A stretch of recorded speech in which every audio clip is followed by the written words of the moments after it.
The scene opened with a breathtaking vision of a traditional East Asian temple complex, tucked among lush green mountains beneath a brilliant blue sky. Inside the temple, Master Mu-san, a bald and serene monk known throughout the land as the Living Buddha, sat cross-legged in the lotus position upon a padded platform. His calm eyes studied the person before him, as he asked whether they wished to know about Wei Yonho. The individual seated across from him, a historian with an eager look, confirmed that it was indeed the reason for their visit. They explained that they were compiling materials to document Wei Yonho's history. Master Mu-san chuckled softly, swinging his fan against his face with measured ease. He then spoke with reverence, saying that Wei Yonho, the radiant martial sovereign, had been a benevolent and upright man, as if the Buddha himself had sent him down to the world. The historian's eyes widened with excitement at such words. They leaned forward quickly, scribbling into their journal, and pressed further by asking what Wei Yonho had been like in his daily life. At this question, Master Mu-san faltered. His hand trembled slightly as he hesitated, repeating the words his daily behavior and his usual appearance without continuing. His expression shifted, and suddenly, with his composure shattered, he snapped. His calm features twisted into anger as he shouted that he could not do this. The historian was left stunned, unable to understand the monk's outburst. They asked what he meant, but the monk said nothing more. A few days later, the historian traveled to the Hubei Paiyang clan, still determined to gather information about Wei Yonho. Yet the moment the clan members heard the name, their reception turned hostile. The historian was dragged outside and thrown to the ground. The supreme leader of the Paiyang clan bellowed furiously, demanding to know why a worthless, trashy human like the historian dared to come that spouting Wei Yonho's name.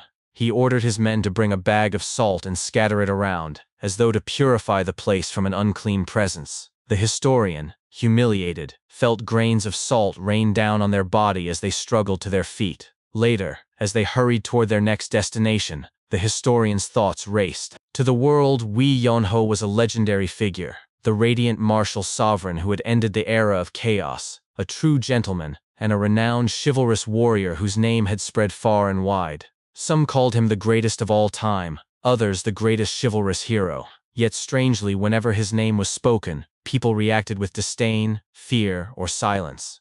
The historian wondered why everyone avoided talking about him.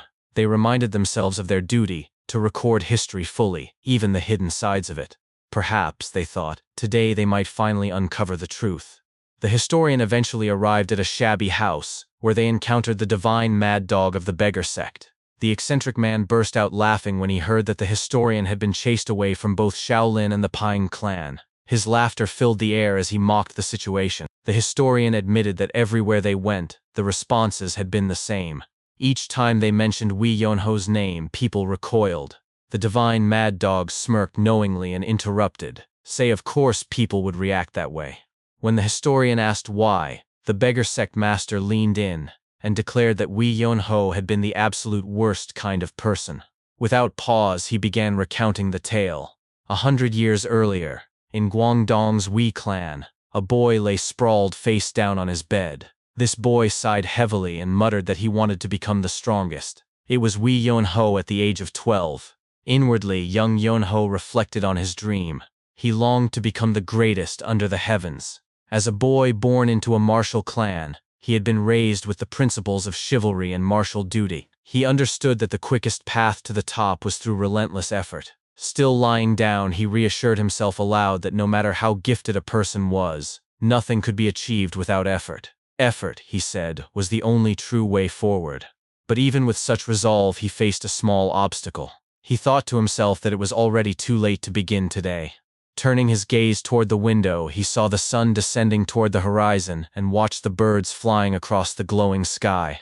He sat up briefly, stared into the distance, and then rolled back into his bed with a smirk. He muttered that it was a shame, for today was supposed to be the day he laid the foundation to become the best. Still, he reassured himself that he would sleep soundly tonight and begin training tomorrow. At that moment, a loud thud echoed nearby. An old man stepped into the room and approached the boy, ordering him to get up. Yonho remained motionless, drool at the corner of his lips, pretending to sleep.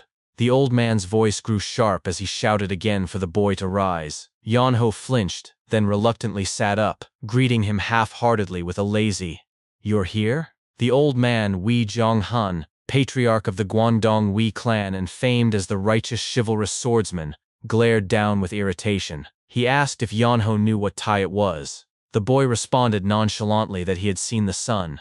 Jong-han snapped back, asking how Yeonho could still be lying on his bed after seeing daylight. The boy replied simply that the sun was still setting. Jang-han's expression hardened as he demanded to know how long the boy had been holed up in the room. Yeonho scratched his head and answered playfully that it might have been 2 days, or maybe 3, though he settled on 2. At this, Jeonhan erupted in anger, screaming that it had been 4 whole days. He berated his son, calling him a useless brat, pointing out that he had been wrapped in a blanket for 4 days straight. He scolded him, saying even a bear would turn over from sweat after 3 days. Yeonho chuckled nervously, scratching the back of his head. He explained that he got up occasionally, so there was no need to worry. Jeonhan's face darkened further, and Yeonho, sensing danger, quickly claimed that he had tried to train. When pressed, he said that every time he opened his eyes, the sun was already setting. Jeonhan asked what that had to do with anything. With a grin spreading across his face, Yeonho declared that when the sun sets, one has to sleep, so they can rise early to train the next day. That excuse shattered what little patience Jeonhan had left. With a roar, he flipped Jeonho's bed entirely, throwing the boy onto the floor. He shouted furiously that he was finally going to fix that rotten attitude once and for all. Later that day, in the clan office, Jeonhan clutched his head in frustration. The administrator, Jo Bang, asked if his worries were about the second young master again. Jeonhan confirmed angrily, asking who else could cause him such grief. Jo Bang reassured him, saying Yeonho would mature in time. Jeonhan sighed deeply, blaming himself. He recalled the past, when he had left for a martial dual pilgrimage the same year Yeonho turned 2. His family at that time included his wife Han Sang-ah, their first child Wee San-ho, their second child Yeon-ho, and an unborn daughter Wee Suryeon. He had expected his journey to last only 2 years, but unforeseen incidents kept him away for 8 long years. Though he returned as an honored, righteous, chivalrous swordsman, he had lost more than he gained. His wife, once gentle, had hardened into someone fiercer than a tiger, and his son, whom he believed would not cause trouble, had grown into an indolent sloth. Jeonhan sighed again, sweat eating on his forehead as he thought of those lost years. Jo Bang smiled and reminded him that there was still a solution. Jeonhan demanded to know what solution he meant. Jo Bang asked if he had forgotten that someone would soon be returning. Jeonhan appeared confused until realization struck him, and his face brightened with relief. He exclaimed that it was true. Jo Bang nodded, confirming that after 3 years, Sanho would finally return from the academy. Jeonghan's stern expression shifted into a grin. He declared with satisfaction that Wee Yeonho feared one person above all, his older brother, Sanho. Elsewhere, in Yeonho's room, the boy lay sprawled on his bed. A chill suddenly ran through his body, making him mutter nervously about the strange sensation. He turned his head and saw a figure standing silently, glaring at him with menace. It was his elder brother, Wee Sanho. Trembling, Yeonho muttered shakily, addressing him as brother. Sanho ignored the greeting and asked coldly how long Yeonho had been asleep. Yeonho, now kneeling, clasped his hands together and asked desperately when Sanho had returned. Sanho repeated his question, his tone leaving no room for evasion. Yeonho scratched the back of his head, unable to give a clear answer. Sanho's gaze sharpened, pressing him further. Panic surged through Yeonho, and he quickly blurted out that things were not what they seemed. He insisted that he had trained hard early that morning, but he had simply grown tired and taken a nap. Inwardly, he cursed his luck, wondering when his brother had returned. Sanho's cold voice asked again whether he had truly trained. Yeonho immediately affirmed it. Sanho pointed to a candle in the room and ordered him to demonstrate by cutting it in 2 with a technique. Yeonho hesitated, confused, asking what he meant. Sanho clarified that he wanted to see how much Yeonho had improved in the 3 years since he last watched him. Left with no choice, Yeonho grabbed a sword. He stood frozen for a long moment, while Sanho folded his arms and waited. Sanho demanded impatiently to know why he was stalling. Yeonho fumbled for an excuse, say they were indoors and it could be dangerous. Sanho's patience snapped, and he shouted that he would take care of any damage, ordering him to proceed. Yeonho stuttered nervously but complied. He turned to the candle, muttering under his breath that he had no choice. He spun the sword awkwardly in circles as he stepped forward, then lunged with his soaring dragon technique. Sanho narrowed his eyes, watching carefully. When Yonho looked back, the candle remained untouched. Inwardly, Yonho screamed that he had failed. Sanho's cold voice cut into the silence. He told his younger brother that 3 years was enough fight to master a sword technique and move beyond it. Yet Yonho had become even worse than before. Without another word, Sanho turned and left the room. That night, during dinner, Yonho sat stiffly, certain that indigestion awaited his. His father, Jianghan, turned his attention to Sanho, asking about life at the martial academy. Sanho answered that it was fine. Jianghan asked whether he had faced difficulties. Sanho replied that training without hardships would be meaningless, as difficulties were necessary to overcome one's limits. Jianghan acknowledged his suffering, saying he had endured much during his absence. Sanho humbly countered that it was his father who had faced the greater hardship by being away so long. Jianghan nodded but pressed further, asking whether there were other concerns. Sanho lowered his chopsticks onto the table and answered solemnly that there was indeed one. Their mother, Sang-ah, interjected curiously, asking what it was. Sanho's voice turned cold as he said it was about Yonho. Sang-ah's eyes narrowed as she repeated her younger son's name. Yonho froze on the side, his thoughts panicking as he wondered what was about to be said. Sanho declared firmly that Yonho needed to be brought to his martial academy. At those words, Yonho's jaw dropped in shock. Back in the shabby house, the divine mad dog leaned back and explained to the historian that even Master Mu San and Pang Dogyuk ground their teeth at the mere mention of Wei Yonho. It was then, he said, that the great history began.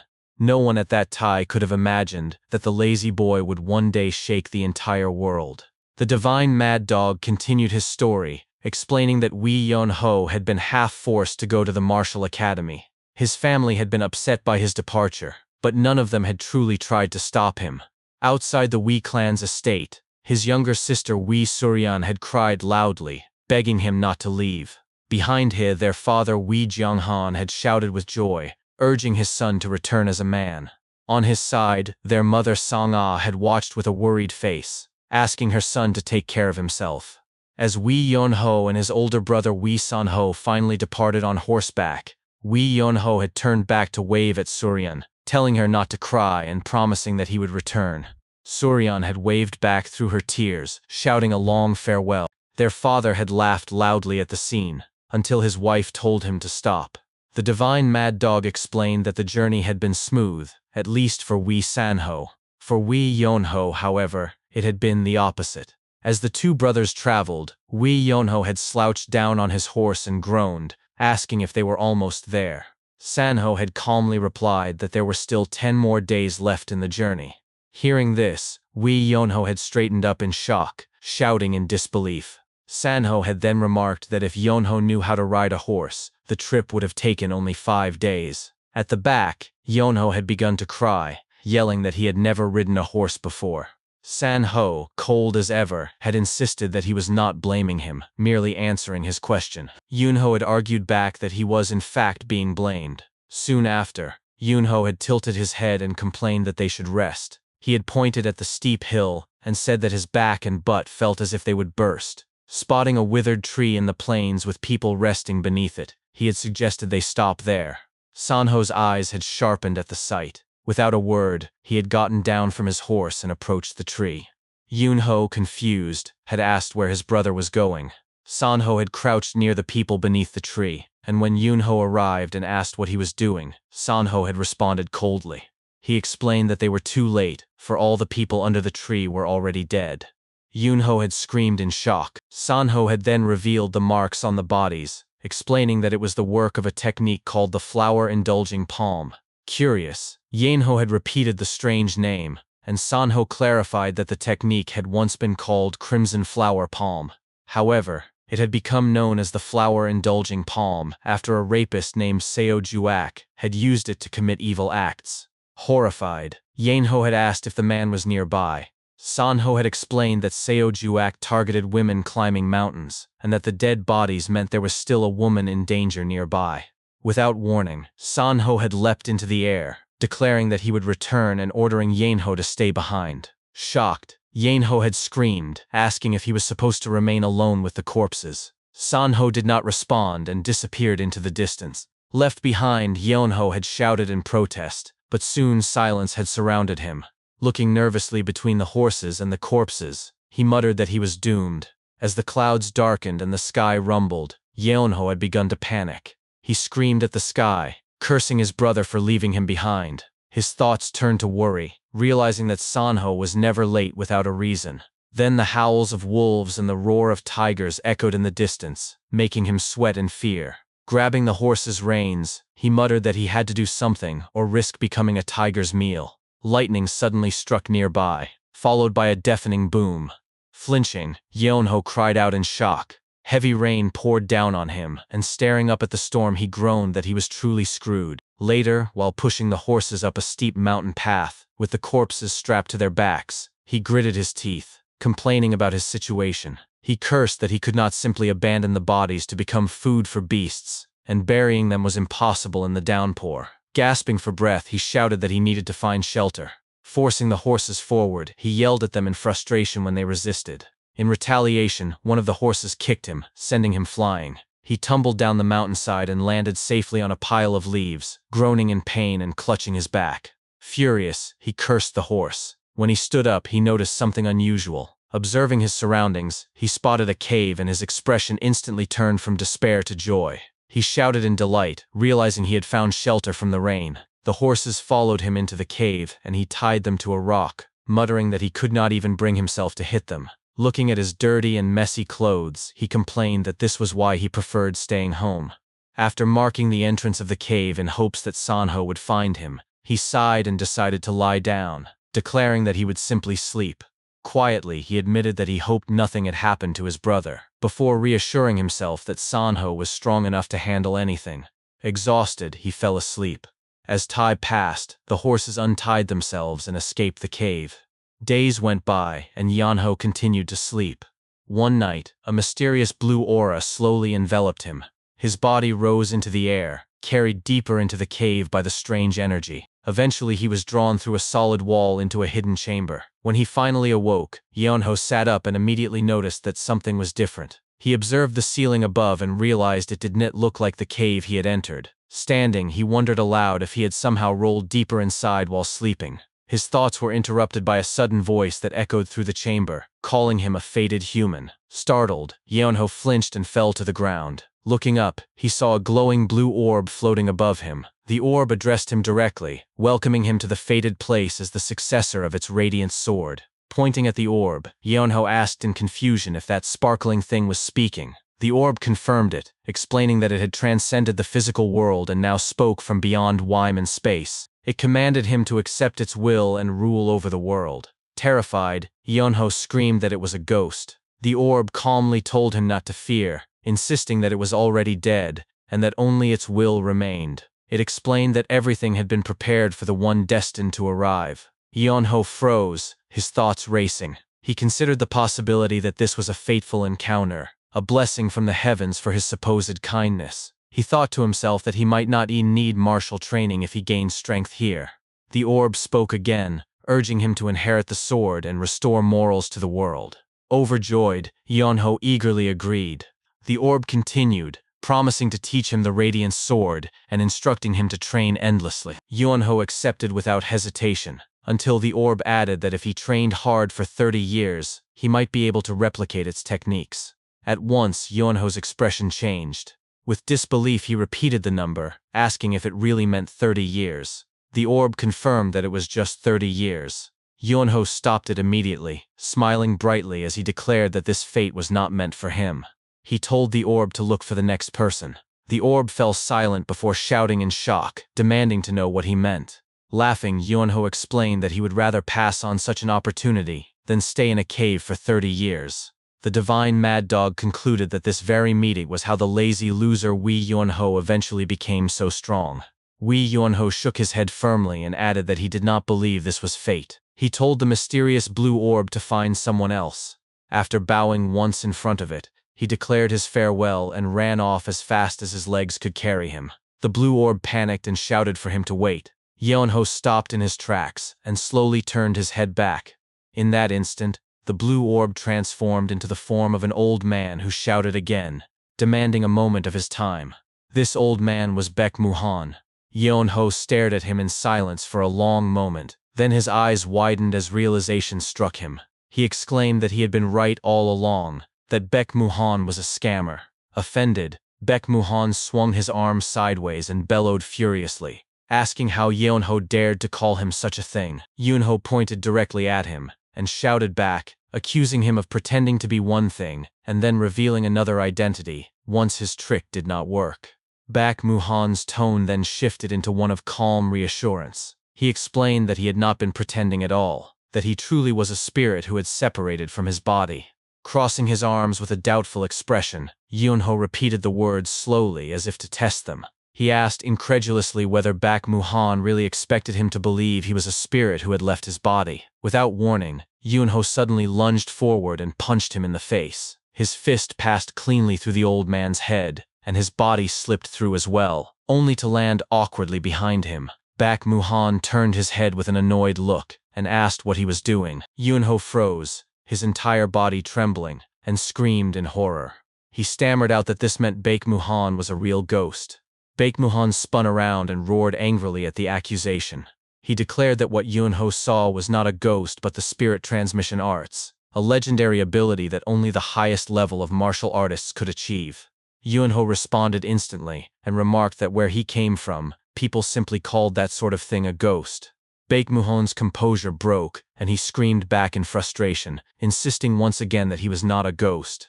Far away, as the historian sat with the divine mad dog, the eccentric master explained that this was how Yeonho first met his teacher.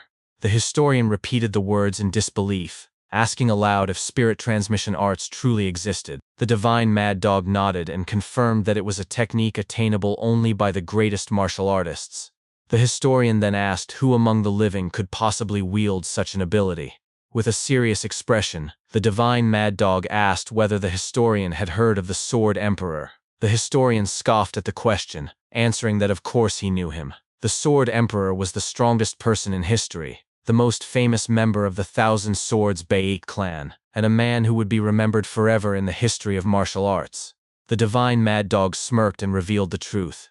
Yeonho's master was Baek Muhan, the Radiant Sword, who would later be remembered by the world as the Sword Emperor himself.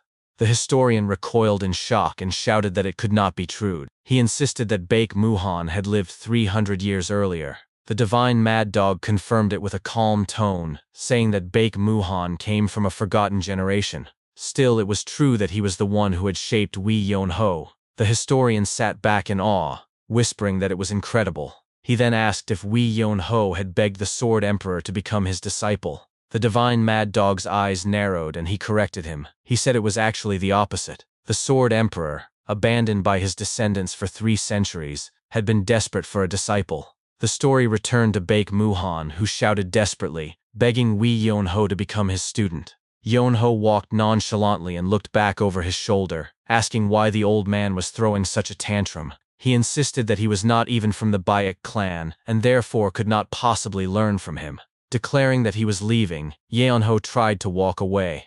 Baek Muhan refused to allow it. He raised his hand and summoned a massive stone that slammed into the ground, blocking Yeonho's path. The boy froze and stared speechlessly at the enormous stone gate that now loomed before him.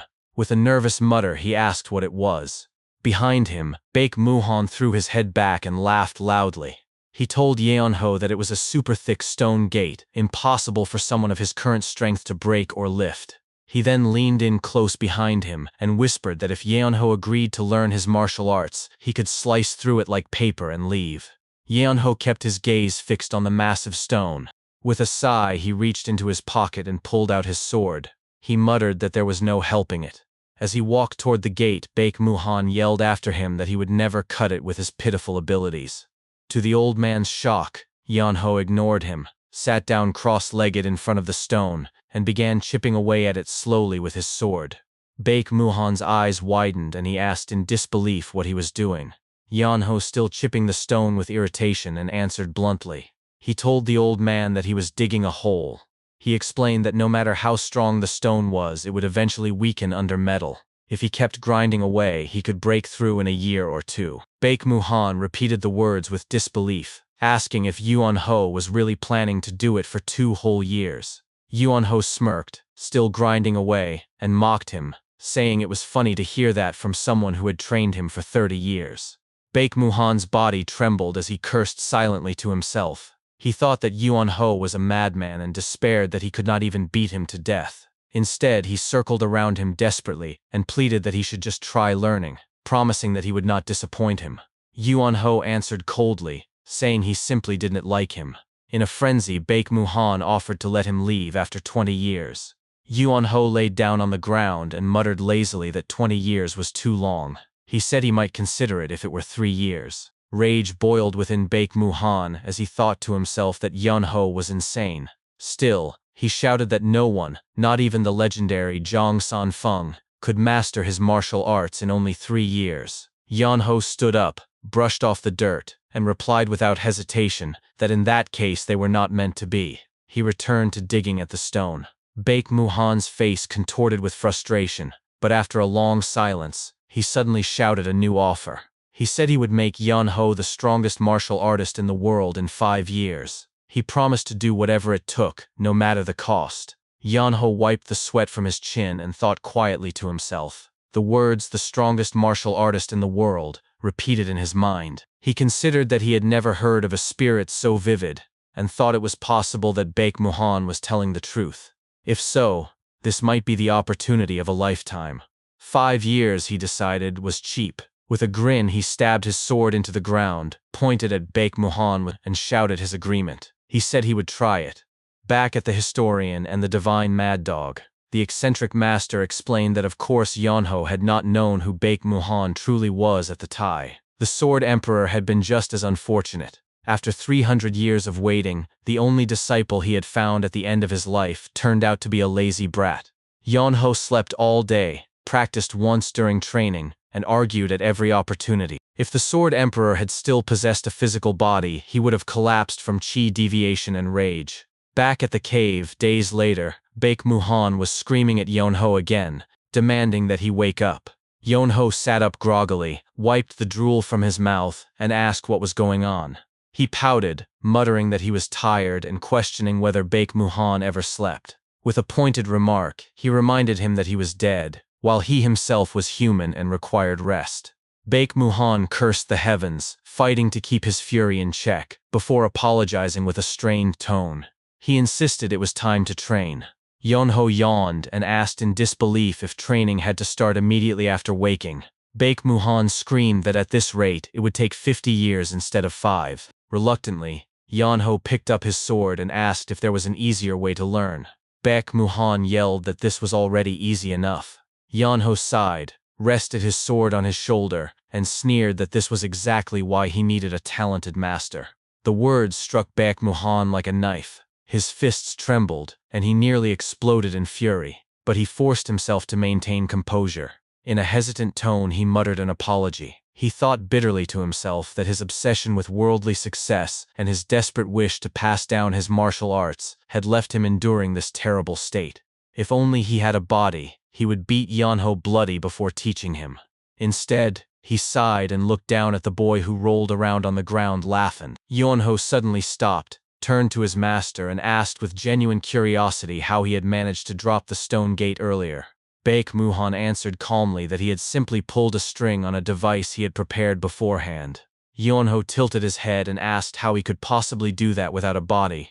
Baek Muhan explained that it was unrelated to having a body. He had used psychic levitation with his chi to pull the string. He paused suddenly, his eyes widening in realization. A grin spread across his face as he began laughing maniacally. Yuan Ho stared nervously and asked what was wrong with him. Baek Muhan declared that he had been too fixated on the limitations of not having a body. Thanks to Yuan Ho's questions, he had realized something important. He raised his hand and demonstrated by lifting a stone into the air with his chi before hurling it against the massive stone gate with a thunderous bang. Yuan Ho's jaw dropped as he watched. His eyes darted between the shattered stone and Baek Muhan, who stood grinning with a rock floating above his palm. With growing dread, he muttered that the old man had lost his mind. Baek Muhan ignored him and continued with a dangerous grin. He said that if he could move stones, then he could do much more than that. All around him, dozens of rocks lifted into the air. Yeonho broke into a sweat, panicking as he shouted for him to wait. His voice cracked as he begged, calling him master, insisting they should talk. Baek Muhan gave no reply. With a flick of his hand, the rocks shot forward like a storm. Yeonho screamed at the top of his lungs as he covered himself, his voice echoing through the cave. After that day, the training between them intensified. Yeonho learned swordsmanship without rest during the day, while nights were spent in heated debates. Even in sleep, Baek Muhan pushed him through the unparalleled dream mythic arts. His entire life became the sword. There was no room for laziness. 5 years passed in the blink of an eye, and when the training was done, Yeonho emerged from the cave. He inhaled the fresh air deeply, exhaled with relief, and said with a grin that he was finally free. One day earlier, Wee Yeonho had been sleeping when Baek Muhan called out his name. Yeonho groaned in his sleep and muttered that he wanted to sleep a little longer. Muhan called again, his tone unusually calm. This time Yeonho finally sat up, wiped the drool from the corner of his mouth, and complained that he had already said he would only sleep a bit longer, asking whether Muhan did not believe him.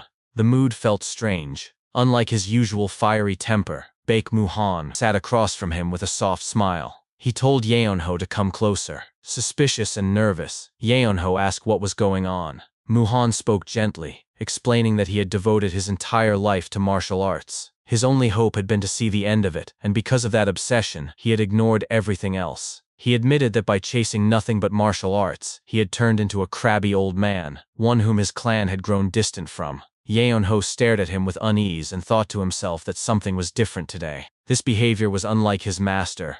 Yet Muhan continued speaking with a calm, almost tender expression. He confessed that when he thought about it, it was obvious why his clan never came to find him. He had abandoned his children and family for the sake of martial arts. He had believed that seeing the end of martial arts would give him everything, but he now realized he had been wrong. Martial arts, he said, were something humans practiced. Walking the path alone, without people beside him, had made it meaningless. He told Yeonho that it was through him that he realized this truth. For the first time in his life, he had taught someone. Through Yeonho, he had felt anger and annoyance, but he had also discovered happiness, joy, and fondness in seeing another person grow. Yeonho interrupted sharply, asking why he was talking like that, as if they would never see each other again. Baek Muhan closed his eyes and answered softly that the time had come. Yeonho screamed in denial, asking what he was talking about. He shouted that Muhan could not possibly be serious. He reminded him of his promise, that they would train for 30 years, and yet it had only been 5. He insisted that his master had to remain for another 25 years. Muhan admitted calmly that he had indeed said that. Yeonho shouted again, demanding to know what he meant by this. Muhan then explained that the internal chi he had given Yeonho in the form of an elixir had allowed him to survive in the cave without food, but maintaining that was not easy, and his power was now completely gone. He told Yeonho that it was time to say goodbye. Yeonho's chest began to tighten, his body trembling as he asked why Muhan had not told him earlier. He cried out that if he had known, he could have left to find food and returned to continue training. In Muhan's mind, he thought quietly to himself that had Yeonho left, he was certain the boy would never have returned. Aloud, he admitted that he understood how Yeonho felt. He smiled warmly and told him that he had enjoyed the time they shared. He confessed that he had wanted to watch Yeonho travel and see the world, but that this was fine too. In his thoughts, Muhan added that in his own eyes, he could already clearly see Yeonho crossing through the world. Speaking aloud once more, he told him to go see the world and keep it within himself. If he did that, other things would follow naturally. He advised Yeonho to see people before seeing the world, warning him not to repeat his own mistakes of only looking upward and never noticing what was at his feet. He promised that even if they never saw each other again, and even if no one else remembered his existence, his movements and his swordsmanship would carry his presence. He reassured him that even if he was not great or outstanding, that was perfectly fine. Yeonho reached out desperately and screamed that Muhan could not leave already. He shouted that there was still so much he had not learned, but then he broke down, begging that it was fine even if he did not learn, so long as his master stayed just a little longer. Even one more day. Baek Muhan's last words were simple. He told Yeonho just to be happy. Then his form faded slowly into nothingness. Yeonho stood frozen, staring down in silence. With a broken voice, he whispered the word, "Master." His body then shook as tears streamed down his face. With a trembling voice, he cried out that Muhan should have told him earlier. Back in the present, Yeonho looked down at his clothes with anger. He shouted that this must have been why Muhan had left without warning. He wondered when the old man had managed to prepare all of it. He cursed him, saying he should have departed quietly, before screaming in rage and confusion. Before disappearing, Baek Muhan had written a message on Yeonho's clothes. The message explained that the martial arts Yeonho had learned in 5 years were still incomplete. Since Muhan knew Yeonho would not train diligently after his departure, he had placed a feature within his body. The elixir Yeonho had consumed contained his master's inner chi, and while it would help his martial arts improve, it came with a price. If Yeonho's training and experiences failed to keep up with the speed of the elixir, the inner energy would be consumed instead, and Yeonho would die. In short, if he was lazy in training, death would follow. Reading this, Yeonho clenched his teeth and shouted angrily that the damned old man had been scheming until the end. He continued to read the rest of the message, which instructed him to travel the world and witness its vastness. It told him to feel things and learn from them, warning him not to stay confined in one small place.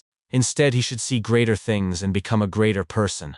Yeonho clicked his tongue and cursed under his breath, muttering about his master. The instructions continued, telling him that the first place he must go was Rulin. There, he had to find the world's greatest scholar and stay with him, because he would definitely gain something from the experience. Yeonho's jaw dropped in shock as he read further. He exclaimed in frustration, shouting at his late master for demanding so many destinations. He stretched his tired body and muttered to himself that he had planned to go home. He reassured himself that his brother was probably fine, and he promised his parents silently that he would return after completing everything his master had commanded. He then turned back toward the cave, bowed deeply until his forehead touched the ground, and paid his respects to his master. As he stood and walked away, he muttered aloud that he would not be returning, cursing that his master had bothered him even in death, and asked irritably where Rulin even was. At the exit of the cave, the lingering spirit of Baek Muhan appeared once more. He laughed loudly as he watched Yeonho leaving in the distance. His booming laughter filled the air as he shouted mockingly that if Yeonho did not learn about the world, he would wither like a mummy and die. He laughed harder, declaring that there was no martial art in existence like that, and that he could not allow Yeonho to waste his life hidden in some random place. The world was too vast to let that happen. Then his laughter softened into a warm smile. He said quietly that it would be a waste of Yeonho's talent to remain small. He admitted that he had been happy thanks to Yeonho and wished him happiness in return. His spirit finally vanished completely as a gust of wind swept past Yeonho, who stood at the cave's exit. Taking in the fresh scent, Yeonho whispered that it smelled like grass. Time passed, and Yeonho arrived at Kaifeng. His appearance was pitiful, his clothes shabby, his legs thin, and his bones sticking out from hunger. He approached a man sitting on a wooden log and asked weakly if this was Kaifeng. The man was Jong-il, the branch leader of the beggar sect. Seeing Yeonho's skeletal figure, Jong-il thought to himself that the stranger resembled a mummy. Still, he nodded and replied uncertainly that yes, this was Kaifeng. Yeonho, his voice frail, explained that he had come to ask something. Jong-il interrupted him immediately, asking if it was about money. Confused, Yeonho repeated the word money. Jong-il explained without hesitation that of course it would cost money, because nothing in the world was free.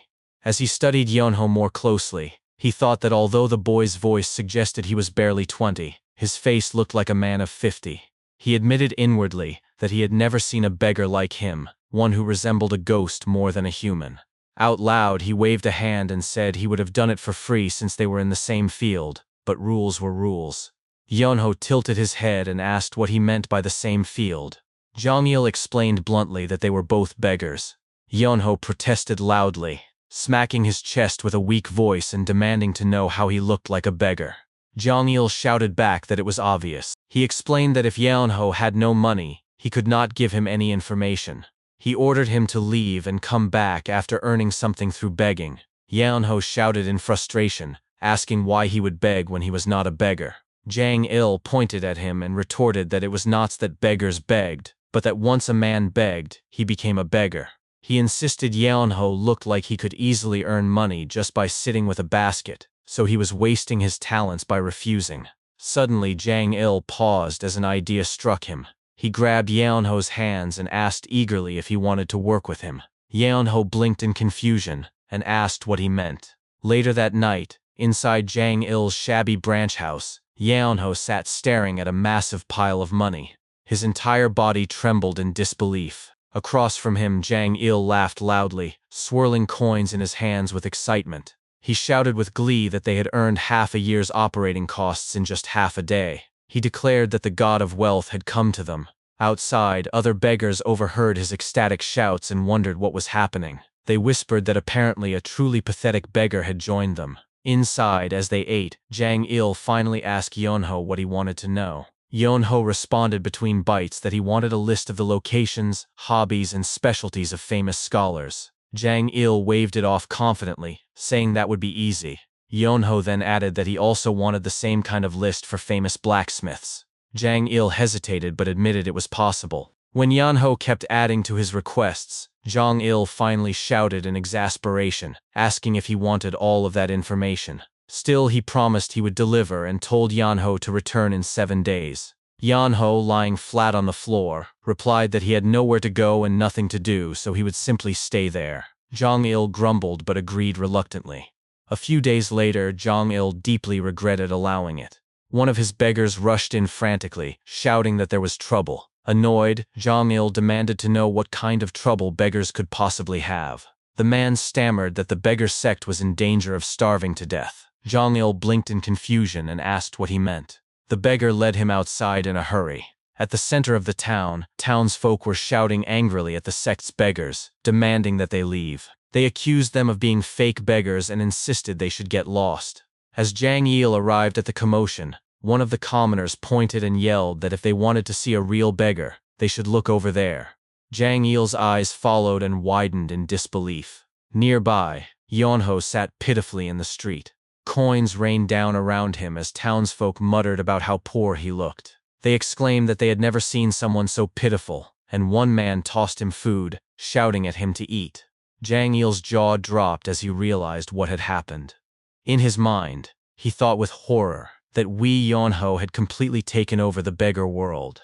Yeonho smirked faintly to himself as he muttered under his breath that making money was easy.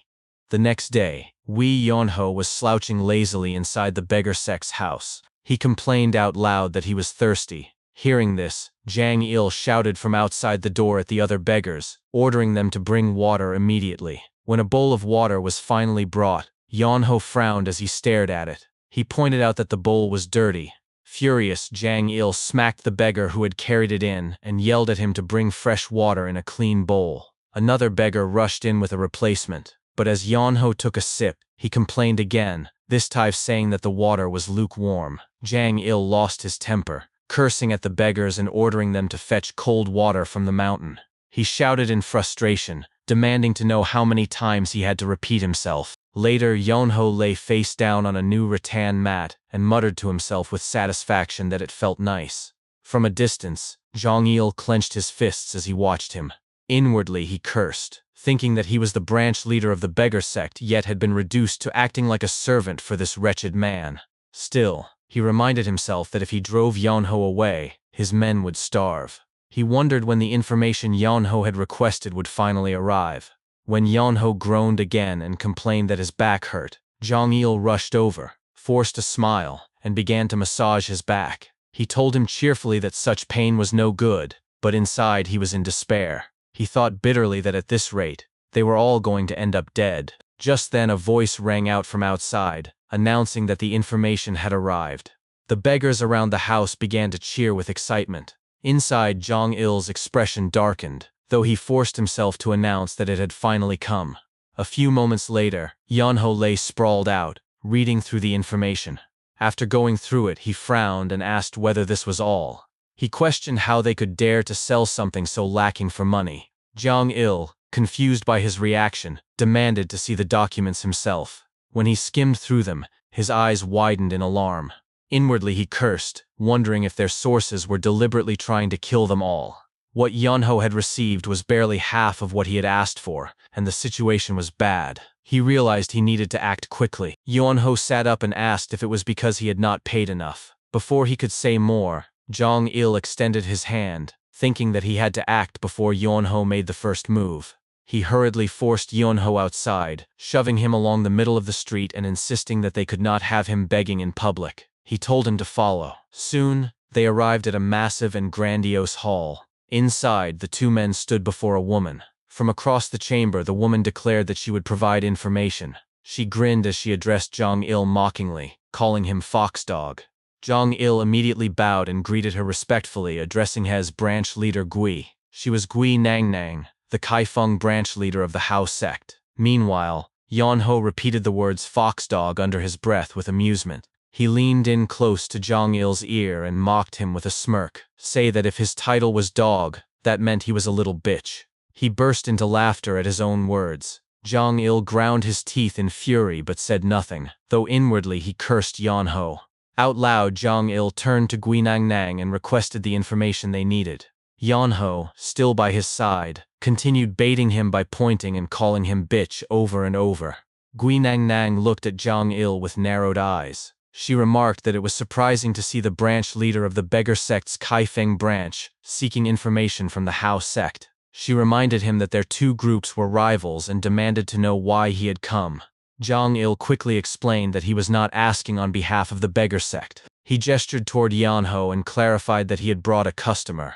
At his side, Yeonho was still teasing him with the same word, but Gui Nangnang turned her attention toward Yeonho. Looking at him with clear disgust, she scoffed and asked if Jong-il was joking. She asked whether this was an insult or provocation, since the client he had brought looked no better than a beggar himself. Suddenly, Yeonho stopped teasing Jong-il. He turned his head and said flatly that he was not from the beggar sect. Gui Nangnang turned away, her tone sharp. She warned that if they kept insulting the Hao sect in this way, she would have no choice but to take action. She reminded them that her organization had pride. Yeonho turned fully to her, scratching his ear casually as he asked whether the Hao sect was not supposed to be an intelligence organization. He smirked as he continued, questioning how they could fail to know something as basic as whether or not he was truly from the beggar sect. He mocked them further, pointing out that they made their living by selling information yet did not even have the basics down. Grinding her teeth, Gui Nangnang forced a grin. She called out a name, summoning someone from the shadows. A voice answered addressing her as ma'am. She asked the voice to confirm Yeonho's identity. The unseen man, Gongmu, replied that they did not know who Yeonho was, but he was not from the beggar sect. Gui Nangnang scoffed again, furious. Yeonho shrugged and told her that now she could sell him the information. Still smiling but clenching her teeth, Gui Nangnang glared down at him and said firmly that she had no desire to sell him anything. She told him to get out.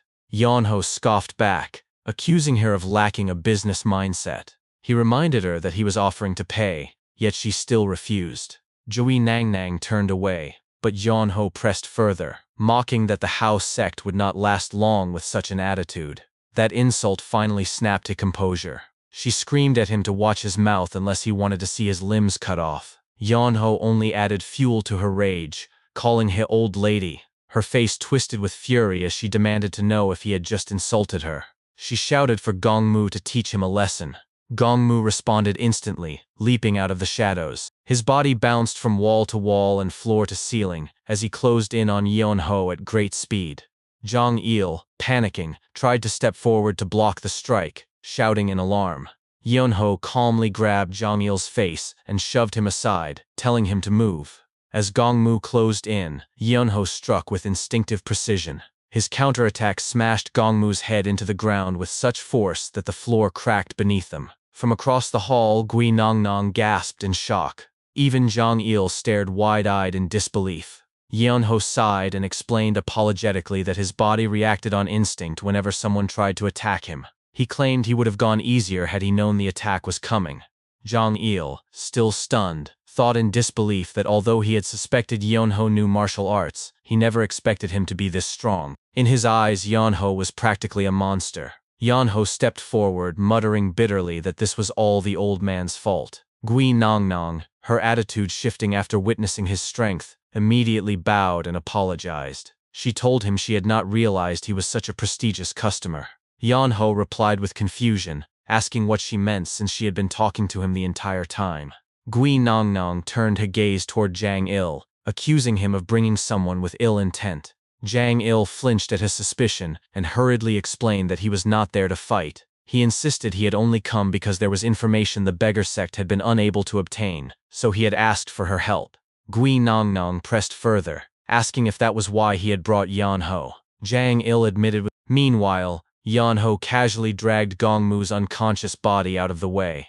Gui Nangnang told Jang Il that what he had done was like bringing a tiger into a rabbit's den, just to ask for some fur. Jang Il bowed his head and admitted that he understood how it looked, but he swore he was serious. Finally, Gui Nangnang said she would believe him. Jang Il bowed gratefully, thanking him, but she quickly added that providing the information was another matter. She reminded him that his client had injured one of her people and that they would require compensation. Yeonho tilted his head and asked what she meant by compensation. Gui Nangnang smirked slightly and explained that there was a simple rule in the unorthodox world: blood for blood, a life for a life. She then called out for the 4 shadows. In an instant, 4 armed men appeared at her side. Yeonho remarked sarcastically that everyone in this place seemed to have some elaborate way of making an entrance. Gui Nangnang, confident once more, told him that no matter his reasons for being there, he had injured one of their own and would not be allowed to leave unharmed. Yeonho, now visibly irritated, asked if it was really that difficult to understand. Jang Il tried to stop him, but Yeonho pressed on. He reminded them that he had already said it was a mistake. He explained that he had only struck Gongmu lightly because the man had tried to hit him first. Gui Nangnang's eyes narrowed with rage as she glared at him. Inwardly, she cursed him as a skeleton-looking bastard. Out loud, she shouted that in the unorthodox world the rules were simple: an eye for an eye, a tooth for a tooth. Yeonho scoffed, saying it sounded like something a loan shark would say. Jang Il shouted at him to stop provoking them, but Yeonho ignored him. Gui Nangnang declared that they would just take a bit of flesh from his face and be done with it. Yeonho raised a hand and apologized mockingly. He pointed at his own face and explained with a grin that he did not really have any fat left on it, since he had not eaten properly for some time. Gui Nangnang finally lost all patience. She screamed at her men to kill him. The 4 shadows leapt forward together, weapons drawn. Yeonho, still calm, remarked that a moment ago they only wanted to carve a little flesh from his face, and now they were suddenly trying to kill him. He observed aloud that it sounded like a lot of interest added to the debt, and called it scary. Then, in an instant, Yeonho moved. He struck all 4 shadows simultaneously with effortless precision, overwhelming them without breaking a sweat. Gui Nangnang's mouth fell open in disbelief. Her eyes widened as she watched the display. Yeonho stood tall, his voice commanding as he ordered everyone in the hall not to move. He stated firmly that he had no real desire to kill anyone, least, not yet. Both Jang Il and Gui Nangnang fell into silence. Fear crept across their faces as the weight of the moment pressed down on them. Gui Nangnang's eyes trembled as she thought to herself in alarm. She could feel the man's aura. It was overwhelming. Yeonho broke the silence, his tone steady and unyielding. He said that his master once told him that if someone was willing to attack once, they would be willing to attack 3 or even 4 times, which was why he should never allow such a situation to repeat itself. He admitted that he did not like the old man, but in truth, his master had never spoken wrongly. Hearing this, Gui Nangnang grew even more tense. Her mind raced as she realized she had provoked the wrong person. This was not someone she could handle. If she made even the slightest mistake, she feared the entire Kaifeng branch of the Hao sect could collapse. Forcing herself to stay composed, she sharpened her gaze, and though her voice trembled with nervousness, she asked what he wanted. Yeonho responded immediately. He wanted information. Gui Nangnang pressed further, asking what kind of information he sought. At that moment, Jang Il stepped forward, holding out a piece of paper. He explained that he had brought the document and hoped she could fill in the missing details. Gui Nangnang snatched the paper and read it carefully. After a moment, she thought to herself in disbelief that this was all. She could not believe they had dragged a monster like Yeonho to the Hao sect simply because they could not resolve such a trivial matter. Out loud, however, she said it was not difficult. She only needed some time and asked if he could wait. Yeonho agreed. She told him to give her about 15 minutes. As she turned around, her menacing gaze fell upon Zhang Il. She ordered him, as the beggar sect's branch leader, to come see her. Later, inside one of the house sect's rooms, Yanho laughed so hard that tears nearly came to his eyes. He pointed at Zhang Il's swollen face and mocked him, saying that it looked like a dumpling. He asked if Gui Nongnong had beaten him up and burst into even louder laughter. Zhang Il, humiliated and fuming, told him to shut up. Yanho only added more insult, claiming the beggar sect was nothing if its branch leader could be beaten so easily by the Hao sect. Zhang Il snapped, shouting in frustration. He demanded if Yanho truly thought Gui Nongnong was just an ordinary member of the Hao sect. He explained that she was the daughter of the Hao sect's leader and the future head of the organization. He added that she had consumed miracle medicines as though they were meals and had always been given the finest resources. He exclaimed that there was no way he could be a match for her. A sudden silence filled the room as Gi Nang Nang appeared behind him. When she spoke, Zhang Il flinched and stammered in fright. Gi Nang Nang announced that she had brought the information. Yanho quickly bowed and thanked her. The three of them sat at a nearby table. Gi Nang Nang told them that although she had brought the information, the Hao sect had its own rules. Yanho, puzzled, muttered in confusion. Zhang Il leaned toward him and whispered that it meant they had to pay information fees. Yanho asked how much. Gi Nang Nang answered that it would cost 5 niang. Yanho casually pulled out 5 coins and handed them over, saying the price was cheap. Zhang Il, exasperated, corrected him. It was 5 silver niang, not 5 coins. Yunho froze, stunned at the difference, and demanded to know why it was so expensive. Qiannan explained that the information he wanted was considered highly classified, and that was why the cost was so high. Disappointed but resigned, Yunho muttered that he understood. He stood up and began walking away. Zhang Il asked where he was going. Yunho responded casually that he had to go earn 5 silver niang. Zhang Il panicked and dove toward him, grabbing at his feet. He shouted desperately that Yunho could not leave, reminding him that he had brought him here for a reason. Yunho looked back at him with mild surprise and asked what he was supposed to do. Then, tears welled up in Zhang Il's eyes as he shouted for Yunho to wait. In the end, Zhang Il was forced to spend every bit of Yunho's earnings along with his own hidden savings to scrape together the 5 silver niang. For the remainder, he borrowed money and handed over an IOU. As he pulled out the coins, Zhang Il thought bitterly to himself that his heart ached. Yunho tilted his head and teased him, asking if he was crying. After the payment was made and the information handed over, Yunho read through it intently. Zhang Il shouted angrily at him, calling him evil for draining all of his hidden savings. Yunho ignored him. He remarked that the report was thorough and far superior to the information the beggar sect produced. He admitted that the Hao sect truly operated on a different level. Lifting up another paper, Yunho said he wanted to send a letter to Guangdong and asked if it would be expensive. Gi Nangnang replied that it would cost more than hiring an escort agency, but she would handle it in exchange for him answering a few of her questions. She began by asking his name. He told her it was Wei Yunho. She then asked his age. Yunho said he was 17.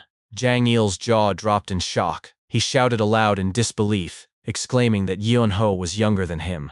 As Gi Nangnang wrote down the information, her eyes widened in disbelief. She thought to herself that his martial prowess was nowhere near that of a typical 17-year-old. A smile spread across her lips as she muttered his name over and over, lost in thought. Suddenly, realization struck her, and she shot to her feet in alarm. She screamed, asking if he was Guangdong's Wei Yunho, the second son of the Wei clan. Yunho responded casually, asking if she knew him. Gi Nangnang told him of course she did. The Wei clan of Guangdong had requested the Hao sect to search for him. Zhang Il's eyes widened as he turned to Yunho and asked if it was true. He asked if he was Sanho's younger brother. Yunho blinked in surprise and asked if Zhang Il knew his older brother. Zhang Il exclaimed proudly that he did. He said he was Sanho's friend. Gi Nangnang then asked if Yunho's letter was being sent to the Wei clan of Guangdong. She explained that it would take at least 10 days to arrive. At her side, Zhang Il muttered angrily, realizing that he had been lowering himself before a boy younger than him. Yunho responded calmly that it was fine. His family had waited 5 years. 10 more days would not hurt them. Gi Nangnang then handed him a strip of red fabric. She explained that it marked him as a special guest of the Hao sect. If he tied it somewhere visible, an informant of the sect would come to him. She thought to herself that someone capable of defeating the four shadows at 17 was extraordinary. Creating a connection with him could only benefit the Hao sect. Yanho asked if the service was free. Gui Nongnong instantly told him no. Yanho scoffed and said that made it useless. Gui Nongnong smiled faintly and told him that in that case, she would provide him information for free the next time. Surprised, Yanho asked if she was serious. Gui Nongnong looked at him intently and said it was a special exception just for him. She explained that after what had happened earlier, they didn't want to lose him as a customer. Yanho scoffed again, claiming nothing significant had happened. Zhang Il groaned, reminding everyone that his face was swollen like a dumpling and that he had been left completely broke. Yonho chuckled at his misfortune and told him it happened often because he was a loser. Zhang Il shouted back loudly that he was not. After some time, Yonho and Zhang Il left the Hao sect and walked along the streets. Zhang Il muttered miserably about his lost money. Yonho sighed and told him that money came and went. He reminded him that a beggar should not be greedy and that he should return to his roots. Behind him, Zhang Il clenched his teeth and fists. He thought angrily to himself that he could not even beat Yonho up. He turned his back and declared that since Yonho had gotten the information he wanted, they would no longer have to see each other. But before he could leave, Yonho grabbed his shoulder and stopped him. He told him there was still a problem. Zhang Il turned and screamed furiously, demanding to know what it was now. Yonho smiled proudly and admitted that he did not have any money. Zhang Il's rage boiled over, and he screamed in frustration. Meanwhile, back at the Hao sect, Gui Nongnong stood on the balcony of the upper floor, gazing down at the city. She called for Gong Mu. He responded immediately, addressing her respectfully. She ordered him to send a letter to the sect headquarters. The message was to inform them that the second son of Guangdong's Wei clan, who had gone missing, had returned as a martial master. A few days later, Yan Ho arrived at the Great Hanlim Institute. He stood still outside its grand gates, staring up at the imposing structure. Inside the Songlin Great Hanlim Institute, a man sat peacefully while holding a cup of tea. He inhaled its fragrance deeply and muttered how pleasant it was.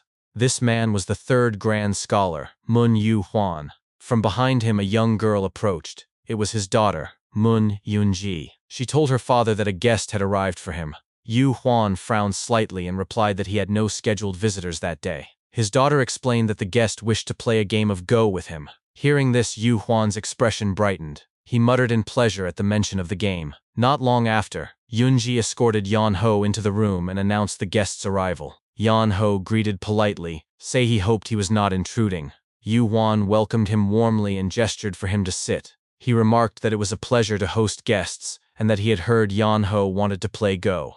As Yan Ho sat down, he admitted that it was the only game he knew how to play. Yu Huan agreed to the match. He said he would play white and invited Yan Ho to go first. Yan Ho licked his lips as he reached into the bowl, plucking out a stone. With calm confidence, he declared that he would begin.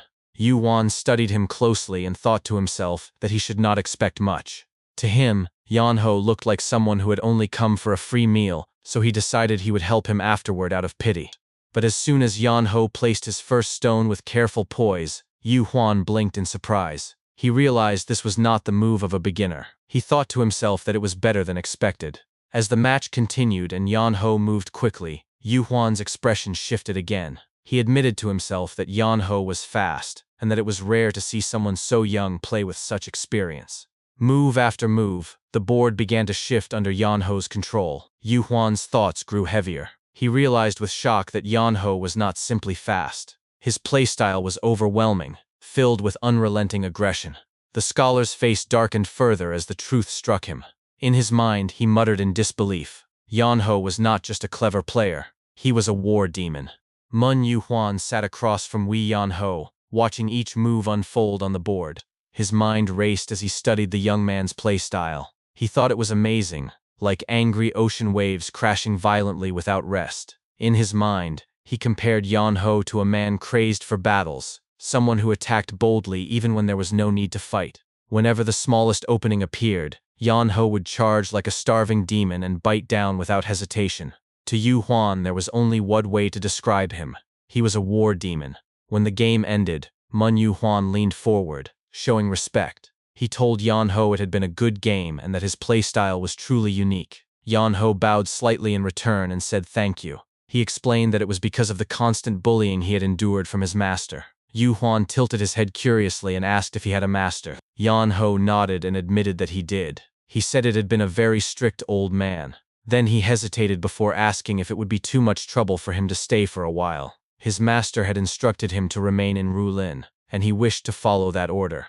Yu Huan smiled at him warmly. He told him that he understood and that following his master's teachings was admirable. He assured him that he would help and promised to prepare a room. He told Yan-ho to stay as long as he wished. After this, Yu Huan rose from his seat and turned to his daughter Mun Yunji. He instructed her to prepare a room and clothes for Yan-ho and to guide him to the bath as well. Yunji answered respectfully that she understood. Before anyone could move, Yan-ho suddenly spoke up, almost nervously. He explained that there was one problem. He did not have any money. Mun Yuhuan burst into laughter, waving off the concern. He said he would never expect payment from a guest like Yan-ho. In fact, he had been planning to invite him to stay even if Yan-ho had not asked. The only thing he requested in return was that Yan-ho occasionally play Go with him or one of his guests. Yan-ho relaxed and answered that he could do that. He bowed again politely and added that he would see them around. Yunji glanced at him with a distant look, then motioned with her hand, pointing down the hall. She told him to come with her. A short while later, Yan-ho sank into the warm waters of the bathhouse. He let out a long sigh, his body loosening. He whispered aloud that it felt so nice. He recalled how much he had hated baths when he was younger, but this what felt different. The water was soothing, and he felt as though his skin was becoming clearer. He muttered that it was so nice he could almost cry. Then his expression shifted, and he cursed under his breath, blaming the old man for everything. Outside, Mun Yunji stood with a towel in her arms. She waited stiffly for Yan-ho to finish. Her mind was restless as she thought to herself that she did not understand it at all. She wondered why her father had accepted someone like him as a guest. The bathhouse door slid open, and Yan-ho stepped out, completely naked. Yunji turned her head and caught sight of him. Her eyes went wide, and she instantly screamed in shock. Yan-ho blinked at her reaction and muttered a single confused word, asking what. Yunji quickly dropped her gaze to the ground, thrusting the towel forward while yelling at him. She stammered that she thought he had been a ghost, and begged him to cover himself. Yan-ho casually took the towel and began wrapping it around himself. As he did, Yunji's cheeks flushed red, and despite herself, she sneaked a quick peek at him. Yan-ho glanced back at her with a calm smile and asked softly if that was good enough. Yunji's knees weakened. She stumbled backward and dropped all the towels he had been carrying. Her voice cracked as she demanded to know who he really was. Several days later, Yunji stormed into the study where her father was practicing moves on the Go board. She shouted loudly at his back, calling for him to say something to Yan-ho. Still focused on the board, Yu Huan asked casually who she was talking about. Yunji raised her voice again, saying she meant the new guy. She complained that he never left his room. If he was not eating, he was sleeping, and that was all he had been doing for an entire week. Yu Huan tilted his head back, casting her a gentle look and a small smile. He admitted with a chuckle that he had forgotten to ask the young man's name. Yunji grew more frustrated. She screamed that her father had always said sloth was a sin and that must keep busy. She demanded to know why he was saying nothing about Yan-ho's laziness. She insisted that even if he was a guest, he was ruining the atmosphere of their home. Yu Huan calmly returned his attention to the Go board. He spoke in a steady tone, telling her that Go was a game that revealed much about a person. While Wet could hide facial expressions and guard words, a person could not hide themselves during a game. He explained that someone impatient could not play with patience, while someone patient could not force themselves to love battle. He said that through Go one could see how another had lived their life and understand their personality. He continued, recalling Yan-ho's playstyle. It had been rushed and rough, unlike anything he had seen before. He said confidently that Yan-ho was not a lazy person. From what he could tell, the boy had lived a very rough life. He explained with a metaphor, say that when the sun shone brightly, the shadows it cast were just as dark. If Yan-ho appeared lazy now, it only meant that his life until then had been unbearably difficult. He added that should not chase away a bird that sought shelter under the roof to escape the rain, nor should What question why it was not flying in the storm. He told her to simply let him rest. Yunji sighed deeply, muttering in defeat that she understood. But as time passed and her eyes fell again on Yan-ho lounging idly, her expression hardened into anger. She thought bitterly that her father had been deceived. There was no way someone like that could be the person her father described. She vowed to get him kicked out. Later, she approached him directly. Crossing her arms, she looked down at him with a commanding tone and ordered him to get up. Yeonho cracked one eye open lazily. He grabbed a nearby blanket, rolled to his side, and pulled it over himself. He groaned a single word, asking why. Frustrated, Yoonji yanked the blanket off him and yelled at him again to get up, insisting the sun was already up. Yeonho sat up slowly, running his hand through his messy hair. He asked dully if it was really daytime, and told her to let him know when the sun set. Yoonji exploded in anger. She shouted at him, demanding to know what was wrong with him. She told him that everyone else was studying diligently while he had done nothing but sleep for an entire week. Yeonho shrugged and responded casually that the others studied because they wanted to, while he slept because he wanted to. He asked her what the problem was. Her face burned with frustration. She yelled at him to shut up. She demanded to know if he understood who was washing his bedsheets. She reminded him that they were not wealthy. Feeding people who studied was one thing, but they could not afford to feed someone who only lazed around. Yeonho opened his mouth, saying that her father had said something, but before he could finish, Yoonji cut him off sharply. She leaned closer, her eyes flashing as she declared that she was the one in charge of the money. For a moment, the two of them stared at each other in silence. Finally, Yeonho asked simply what he should do. Not long after, Yoonji marched him outside to the laundry area. She pointed at the piles of dirty clothes and yelled at him to do the laundry. Yeonho looked around at the mountain of clothes and asked if she meant all of it. Yoonji smirked and said it was not much. Yeonho asked if doing all of that would cover his food. She nodded and told him yes. He muttered that it was as if she thought they were sprinkling gold flakes into his rice. Turning away, Yoonji chuckled. She told him good luck and warned him to make sure everything was clean. She said that if it was not, she would make him re-wash it. With a sly grin, she thought to herself that he deserved it. She was certain he would not be able to finish everything in a single day. 2 hours later, her mouth fell open in disbelief. Her eyes widened as she stared at the laundry lines. Every piece of clothing was already washed and hung neatly to dry. She gasped in shock and stammered aloud, wondering how he had managed it. Examining the garments closely, she whispered in awe, asking herself if they had always been that white. Then she looked up toward the roof, where Yeonho was already sleeping again. Her hands balled into fists. Her teeth gritted, and she promised herself she would not let him go back to lazing around. She swore she would find another way to get him. The next day, she dragged him to the log yard where a massive pile of tree trunks lay waiting. She pointed at them and ordered him to chop the wood. Yeonho looked at the towering pile and asked slowly if she meant all of it. She grinned and told him he had a week. She asked if he could manage it. Inwardly, she smirked, thinking confidently that he would run away after just one day. But later that same day, she returned to check on him. Her jaw dropped in shock at the sight. Every piece of wood had already been chopped cleanly into stacks. Her thoughts screamed in disbelief. She told herself it should have taken 10 people 10 days to do that.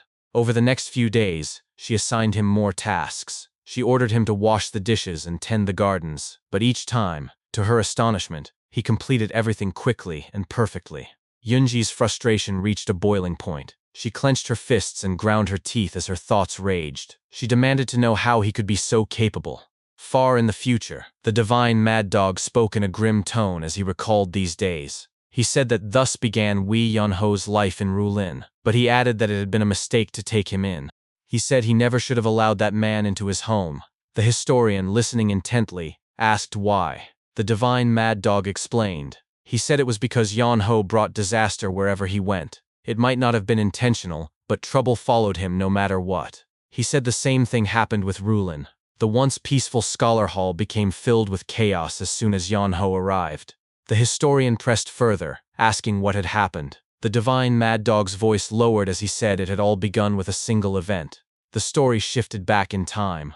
One day, Yeonho sat once again inside the institute, playing Go with random people. He let out a heavy sigh and thought to himself in frustration, asking how it had come to this. He remembered how he had believed it would only be an occasional game. Meanwhile, outside the great Hanlim Institute, lines of people stretched down the street. At the back of the crowd, several men whispered among themselves. They said that everyone must have received a letter. One man remarked that if the third grand scholar himself had sent out letters, then Yeonho must really be good. Another wondered how unique his playstyle was. A third admitted that he had rushed over simply out of curiosity. Inside, Yan Ho sat bitterly at the board. His inner thoughts cursed the situation. He accused Yu Huan of cheating by bringing more and more people to him. The letter Yu Huan had sent out was read aloud in the crowd. It said, "A stone that stays stagnant rots. A laid table waits for its owner. If the time is right, please visit for a game of Go." The words spread quickly, carried by whispers and eager voices. The final declaration echoed across the courtyard. A master of Go had appeared in the great Hanlim Institute. Inside the institute, Wei Yan Ho continued playing Go against different challengers. One of his opponents furrowed his brows, staring intently at the board while his thoughts ran wild. The man questioned what kind of move Yan Ho had just played. To him, it looked like outright suicide. At first, he wondered if it might be a mistake, but he dismissed the thought almost immediately. There was no way someone like Wei Yan Ho, known as the undefeated genius of Han Lim, would make such a careless error. If it had been a regular civilian, perhaps it could be excused as a slip, but against him, every stone placed had to mean something. He convinced himself that it must be part of a trap, a ploy designed to lure him in. He decided he had to avoid it at all costs. He reassured himself that Yan Ho was surely plotting something. Then he noticed a tremble in Yan Ho's hand and smirked inwardly. He believed his suspicions were confirmed. The shaking meant the trap had been set. He congratulated himself for avoiding the bait. Meanwhile, Wei Yan Ho's hand trembled over the board, his sharp gaze fixed on his opponent. Inside, his thoughts were spiraling in frustration. He cursed silently, demanding to know why his opponent had backed away. He told himself over and over that he had made that move specifically to lose. If he could not lose, he would be trapped playing Go forever. He begged his opponent in his mind to take the bait, promising that he would have lost within 10 moves if only the man had fallen for it. After a grueling match, the opponent finally bowed his head and admitted defeat. He muttered bitterly that he had lost. Yan Ho returned the bow, but inside, his chest felt hollow. He screamed silently to himself, his heart sinking, muttering in frustration, "For fuck's sake." Later, Yan Ho wandered through the hallway, his steps heavy and his expression drained. His voice echoed faintly in the corridor as he muttered that he had kept making suicidal moves to throw matches, but instead of losing, he had only scared off his opponents further. He realized with dread that this pattern would bring even more challengers to play against him. The thought left him exhausted, and he even confessed to himself that he would rather do laundry than endure another endless match. His back ached as he dragged his feet. Just then, his ears caught the sound of a familiar voice raised in protest. From the other end of the hall, someone shouted that they did not want to. Yan Ho leaned slightly forward and peered around the corner. His eyes narrowed when he saw Mun Yunji facing a towering, heavy-set man. The man's deep voice rumbled as he looked down at Yunji. He asked if she truly did not want to marry him. The man was Nok Mokpung. Yunji stood her ground, her eyes steady as she firmly rejected him. She said no without hesitation and repeated that it was absolutely not going to happen. Mokpung's expression darkened. He told her coldly that she was going to regret her decision. But Yunji did not waver. She met his gaze head-on and declared that she would not regret it. He leaned forward slightly, his voice thick with arrogance, and warned her again. He told her to think carefully because he always got what he wanted. He declared that he never let go of something he desired and insisted that what he was offering was still an act of generosity. But if she continued to refuse, he promised it would no longer be an offer the next time. Then his voice turned threatening as he asked if she was prepared for the great Hanlim Institute to fall because of her decision. Yunji raised her voice in defiance. She stretched her arm forward, her hand trembling with determination, and shouted that he could do as he wished. She declared that the great Hanlim Institute would not fall so easily. Mokpung's tone grew colder as he responded. He admitted that while the institute might not collapse immediately, he himself could make it happen. He said that she must be aware of that fact as well. Yunji's glare burned with fury. She shouted at him that she hated that about him, that arrogance of believing everything would always bend to his favor. Mokpung replied calmly that it was not impossible. Her anger surged as she screamed back at him. She declared that marrying him was impossible. She promised that she would never agree to it. Then she turned sharply, announcing that this was goodbye. But before she could step away, Mokpung's large hand shot out and seized her wrist in a painful grip. Yunji let out a sharp cry, screaming for him to let go. Mokpung leaned closer, his shadow falling over her, and warned her that it was in her best interest not to anger him. His lips curled into a twisted grin as he licked them, staring hungrily at her face. He whispered with menace, asking if she believed she could still act so boldly even if he tried to take her right there and then. Yunji froze where she stood, fear locking her body as his words filled the air. At that moment, Wee Yonho's voice cut through the hallway. He told Mokpung that such words were not something which should be said inside another man's home. The sudden interruption gave Yunji the opening she needed. She wrenched her arm free from Mokpung's grasp and stumbled quickly toward Yonho. Breathless, she blurted out at him in frustration, asking if he had already finished the laundry and firewood. Yonho glanced at her, confused, and replied that he had been playing Go all this time. He asked what she was talking about, but then his eyes shifted and he caught sight of the bruise forming on her wrist. His expression darkened. Without another word, he reached out and pulled the ribbon from her hair. He told her to let him borrow it. Tying his hair back with her ribbon, he stepped forward. His gaze sharpened into a glare as he fixed his eyes on Mokpung. Mokpung looked down at him, his lips curling into disdain. He demanded to know if Yonho thought it was polite to eavesdrop on other people's conversations. Yonho replied casually that he did not know much about manners. Then he looked Mokpung in the eye and told him bluntly that if anyone had no right to talk about manners, it was him. He asked if people who cared about manners usually acted the way Mokpung did. Mokpung's eyes narrowed as recognition dawned on him. He asked if Yonho was the so-called genius of Hanlim. Yonho's tone was icy when he responded. He thanked him for recognizing him, admitted he had no idea who Mokpung was. Mokpung raised his hand as if preparing to introduce himself. But before he could begin, Yonho interrupted with playful disregard, telling him it was unnecessary because he really did not care. The insult made Mokpung's face twist with rage. His teeth ground together as he seethed. He told Yonho that he should have just kept to his games of Go instead of interfering. Yonho smirked and pointed at himself. He told Mokpung that it was a shame, because he was very good at getting in other people's way, just like he was doing right now. That was the final straw. Mokpung snapped, his voice breaking into a furious shout. He called Yonho a fucker.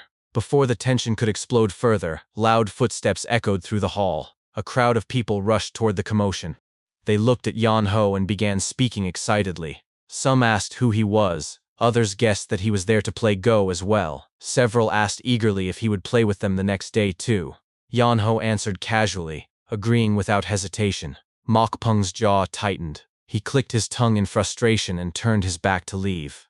Before walking away, he warned them coldly. He told Yonho and Yunji that if she did not come running into his arms within 3 days, he would do things his way. His words lingered as his heavy steps carried him out of the hall. Yonho stared at Mokpung's retreating figure, then turned to Yunji. He asked her directly who the man was. Yunji let out a deep sigh of relief before answering. She told him that the man was Nok Mokpung, the adopted son of Nok Gi, the imperial palace attendant who wielded considerable power. Yonho tilted his head slightly and asked what Mokpung had been saying to her. Yunji's voice wavered before she admitted that he had been pressuring her to marry him. She confessed that she had refused him every single time, but his persistence was becoming unbearable. Yonho pointed toward the direction Mokpung had gone and asked if Mokpung was not suitable. After all, he was from a powerful family and appeared determined. Yunji snapped at him, shouting furiously if he wanted to die. She yelled that Mokpung's proposal had nothing to do with love, he only wanted to use her. She explained that her father had built a strong network in Rulin, and many even believed he would make a perfect politician. The only reason he did not pursue civil service was not a lack of ability, but something deeper. Yonho cut her off playfully, smirking as he suggested that it must be because of Go. Yunji immediately screamed at him in denial and continued with a sharp glare.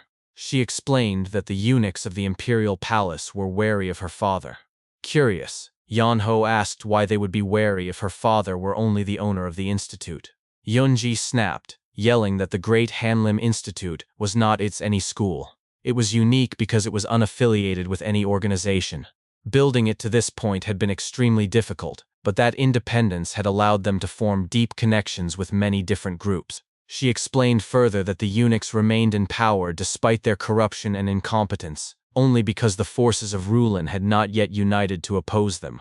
If her father were able to unify those forces, the eunuchs' rule would be in jeopardy. Yonho finished her sentence for her, saying that would mean the eunuchs would be in danger. Yunji confirmed it with a sharp nod. She said that this was precisely why Nok Mokpung's father was desperate to prevent her father from taking civil service. Recently, she added, he had found a new way to do so. That way was the marriage between her and Mokpung, a political move that would secure power for the eunuchs while keeping her father in check. Elsewhere, Nok Mokpung knelt on the floor in front of his father. His head was bowed low as he apologized, explaining that the situation had become complicated. He reported that an individual known as the genius of Han Lim had appeared, and because of him, it would be difficult to continue with their plan. His father's voice rumbled with disdain as he asked if this so-called genius was nothing more than a useless fool who played Go all day. Half naked and facing away from his son, the man finished adjusting his garments. He was none other than Nok Gi, the head of the eunuchs. Mokpung clarified nervously that Yan Ho himself was not the issue. The true problem was that his presence had drawn people from all over the nation. Too many eyes were on the institute now, which meant Mokpung's actions were limited. He admitted that it might end badly if he were to try something rash in the middle of all that attention. Nok Gi slid his arms into his robes and nodded with understanding. He admitted that he saw why his son was hesitant. Mokpung immediately lowered his head further and apologized again. But Nok Gi's voice sharpened as he turned his head slightly, his chilling tone cutting into the air. He asked if Mokpung believed this mission was only for his sake. The words froze Mokpung where he knelt. Nok Gi continued, reminding him that taking over the imperial palace was not the ambition, but a mission entrusted by the Theman only. He declared that failure was not an option for either of them. He admitted openly that he feared disappointing their benefactor more than he feared death itself. He asked his son if he understood. Mokpung stiffened, his entire body trembling as he answered quickly and fearfully that he understood well. Nok Gi calmly adjusted his hair, his voice quieter but firm as he told his son that sometimes violence was necessary. Mokpung lifted his head slightly, his voice trembling as he asked if his father truly meant what he thought. Nok Gi turned fully, a menacing grin spreading across his face. He told his son to use the crowd to his advantage. His words struck the air like a death sentence. He commanded Mokpung to kill them all, including the genius of Han Lim. The following day, inside the Great Han Lim Institute, Inspector Li Wangya, the royal head and the emperor's brother, visited Mun Yu Huan. They sat facing each other across a Go board. Li Wangya studied him intently and asked if he was still not interested in taking a government position. Mun Yu Huan gave a calm reply, apologizing and refusing. Li Wangya pressed further, his voice carrying weight. He asked why Yu Huan could not see the necessity of standing at the center to maintain balance and to stop Nok Gi. Yu Huan stayed silent, unwilling to give an answer. With a long sigh, Li Wangya explained that the movements of Nok Gi had grown increasingly suspicious. Instability was spreading through both the military and the scholar officials. He said Nok Gi was getting into their heads. Yu Huan hesitated, about to ask a question, but before he could speak, Li Wangya answered the thought that was forming. He said he assumed Yu Huan wanted to know why a man who could not even have children would desire a revolution. Yu Huan gave a slight nod. Li Wangya leaned forward and told him that there was another master behind Nok Gi, someone he was serving. He explained that the terror of political fights between the eunuchs was beyond imagination, and yet Nok Gi had managed to surpass them all despite having no foundation. That, Wangya said, was strange. Those who crossed Nok Gi ended up dying in accidents, while others fell suddenly to diseases. It was as if an unseen hand was clearing the path for him.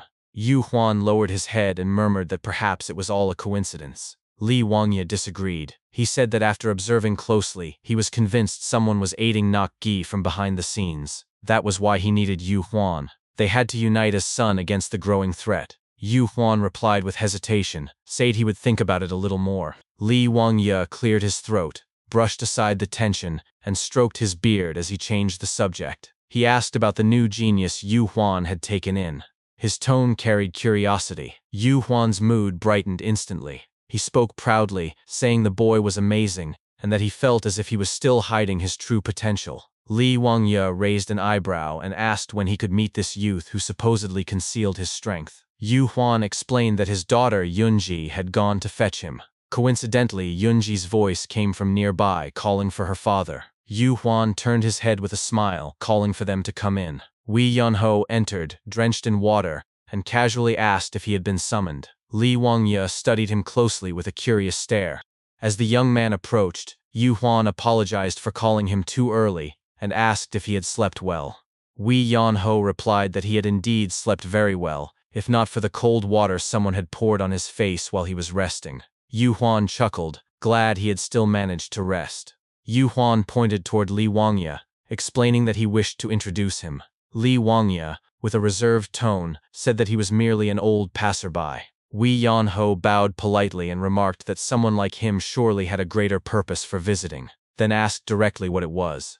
Li Wangya replied bluntly, saying his only business was to play Go. Wei Yan-ho immediately exclaimed that he could not. The inspector, surprised, asked what he meant. Wei Yan-ho shook his arms to fling away the water clinging to him and repeated his refusal. Li Wangya reminded him that he had been playing Go with countless visitors already. Wei Yan-ho clarified that he was not refusing the game itself but was pointing out that there was an order to things. He explained that others had arrived before Wangya and were waiting for their turn, so the inspector needed to wait as well. Li Wangya burst into loud laughter, saying he could resolve that matter easily and would simply ask the others to be understand. Yan-ho gave him a sharp look and told him that such an act was not truly resolving the situation. It was coercion. His words left both Li Wangya and Mun Yu Huan stunned. Yan-ho continued, stating that the inspector's high status meant people would be forced into compliance, rather than acting out of understand. His eyes sharpened and his tone hardened as he said that he valued promises and rules. Li Wangya fell into silence, privately admitting that the young man was firmer in his beliefs than expected, making him difficult to deal with. He asked again if Yan-ho could not make an exception. Yan-ho remained firm, telling him to wait his turn. The inspector groaned at the stubbornness of his answer. At that moment, Yunji stepped in from the back, saying she could resolve the matter. Her father turned his gaze to her with surprise, asking if she truly could. She nodded confidently and walked forward, her thoughts mocking Yan-ho's words about rules and promises. She told herself he surely did not value such things. Approaching him, she placed her hand on his shoulder and made an offer. If he agreed to play this game, she would cancel all the other games of Go scheduled for him that day. Yan-ho's expression twisted in shock, and he shouted in disbelief. After a moment he calmed down, tempted by the offer. He asked if she could also cancel the games planned for tomorrow. Before he could finish, Yunji cut him off firmly, warning him not to try bargaining further. She told him there would be no negotiation, and he had to make a choice now. Without hesitation, Yan-ho sat down instantly, placed his hand on the Go board, and agreed to begin. Li Wangya sat across from him and glanced at Yu Huan, who wore a nervous smile. The inspector sighed inwardly, thinking to himself that this was the worst. Yan-ho was not a man of his word. Part of him wanted to leave, but he decided it was better to see the game through and learn what he could about him. The game began with Li Wangya placing the first stone in the center. Hours passed, and by nighttime, he was still seated at the board, quietly observing the patterns of stones. Behind him, Yu Huan leaned closer and asked if he had not enjoyed the game. Li Wangya stroked his beard silently, lost in thought. He reflected that Yan-ho's style was violent and quick, unlike anything seen in peaceful matches of Go. It resembled the chaos of a battlefield. He wondered what kind of life the youth had lived to play like that. Yet despite his skill, Li Wangya decided he was not the one he sought. The laziness and violence were not the qualities he desired. Finally, he declared aloud that it had been a waste of time, and admitted he did not understand why Yu Huan valued him so highly. Yu Huan, smiling faintly, replied that it was because he had seen something. When asked what he meant, Yu Huan explained that during one of their matches, he had made a strong prophylactic move. Thinking the game was over, he had looked away from the board. What he saw was Yan-ho's face, immersed in a rare trance, a state deeper than most ever reached. As they walked outside together, Wangya asked if he was certain of what he had seen. Yu Huan replied firmly that he was sure. Wangya scoffed, saying he had no intention of taking Yan-ho in regardless. Yu Huan responded lightly, asking if that was so. Wangya dismissed it all as a waste of time but admitted at least he had gotten to see Yu Huan again, so it was not entirely wasted. He added that he needed to leave early the next morning. When Yu Huan asked if he was that busy, Wangya reminded him that the political atmosphere had grown tense. Yu Huan nodded, saying he understood. The inspector raised his head toward the moon and whispered that it was a shame. Elsewhere, outside the Great Hanlim Institute, a man stepped forward into the night air and remarked how perfect the night was. Behind him, a masked man leaned in and told him that the preparations were complete. The man nodded and agreed. It was Nok Mokpung, surrounded by warriors hidden in the shadows. He smirked and gave the order to move. The masked men rushed forward, leaping over the high walls of the institute. Inside, a man holding a broom yawned, turning his head when he noticed the intruders. Before he could react, he was killed instantly. The masked men opened the gates, allowing Nok Mokpung and the rest to flood inside. Chaos followed immediately. Dead bodies littered the grounds while others dropped to their knees in surrender. Nok Mokpung walked slowly forward, his grin wide as he muttered that this was why they should have listened to him when he was still being nice. He raised his left arm, giving a loud order for all of them to be taken. With a voice that echoed with cruel delight, he proclaimed that tonight, the great Henlim Institute would become a prison from which not even a rat could escape. Nok Mokpung stood among the carnage he had created and thought to himself with a wicked grin that today he would finally teach that woman a lesson. Not long after, Mun Yu Huan, his daughter Yunji, and the other scholars of the great Hanlim Institute were bound tightly with ropes. They were forced to kneel while countless swords hovered menacingly in front of their throats. Mun Yu Huan shouted furiously, demanding to know the meaning of this outrage. Mokpung stepped forward, his voice loud and commanding, declaring that he had received information of suspicious activity within the institute. He explained that people of high authority had been gathering there in recent days. Yu Huan yelled back, asking how such a thing could possibly be suspicious. Mokpung's grin widened as he answered, asking what other reason there could be for people of both political and martial power to gather together. He said there was only one possibility: a revolution. Yu Huan's eyes widened in disbelief. His voice broke into a stammer as he screamed that they were not planning any such thing, that they were only gathered to play Go. Mokpung approached him with slow, deliberate steps until he stood directly in front of him. Spreading his arms wide, his grin never leaving his face, he asked mockingly if Yu Huan expected him to believe that so many people had gathered merely to play a board game. Yu Huan shouted desperately that he was telling the truth and insisted that Mokpung must have heard the rumors about the genius player who had drawn them all there. Mokpung admitted that he had indeed heard the rumors, but dismissed them coldly, saying rumors were easily fabricated. He then glanced back at one of his masked men and demanded to know where the so-called genius was. The masked man replied with confusion, asking who he was referring to. Mokpung clarified that he was looking for the genius Yu Huan had mentioned. The man answered firmly that there were no more people inside the building. Mokpung narrowed his eyes and looked around, muttering that the genius must have fled earlier, because escaping once they had arrived would have been impossible. With a disdainful chuckle, he called him a lucky bastard. Then he announced that everyone would be freed if they were found innocent, promising that they would release them and even apologize if no wrongdoing was discovered. At that moment, another masked man leapt down from the roof, landing beside Mokpung. He knelt and presented a journal in his hands, declaring triumphantly that he had found proof, an agreement signed by those who were planning the revolution. The bound scholars erupted into panicked cries. Yu Huan's voice rose above the others, shouting that they had never done such a thing.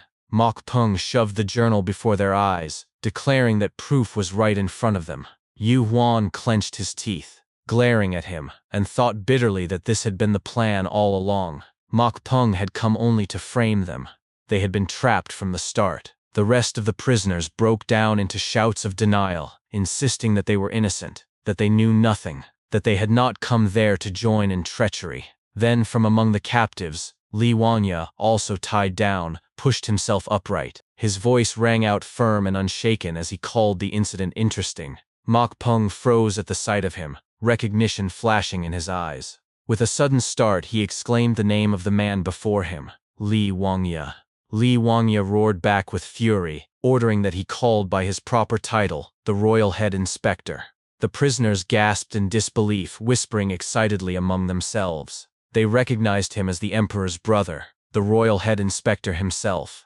They believed they were saved now. If he had witnessed everything, surely he would clear them of guilt. Mokpung bent at the waist in a mock bow, say that he would never have done this had he known Wangya was present. The inspector answered with authority, telling him that he was not a man who held grudges, and that he should release them at once. Instead, Mokpung stepped closer, rubbing his chin with a calculating look. He told Wangya he had a question first. When the inspector demanded to know what it was, Mokpung asked why he had planned the revolution. His grin grew wider as he looked down upon him, revealing that he had been fully aware of Wangya's presence all along. The inspector shouted angrily, demanding to know what nonsense he was speaking. At that moment, one of the masked men forced him down, pinning him on his knees before Mokpung.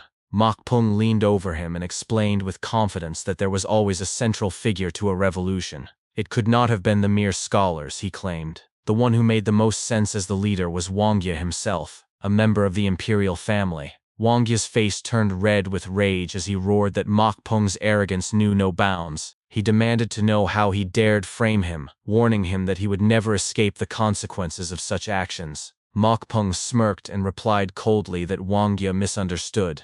There would be no reporting to the emperor because he would never see him again. Raising his voice so all could hear, he declared that the punishment for revolution was immediate execution, and that every one of them would die there. He waved the journal in his hand, mocking that with the signatures they had gathered, the emperor would believe it without question.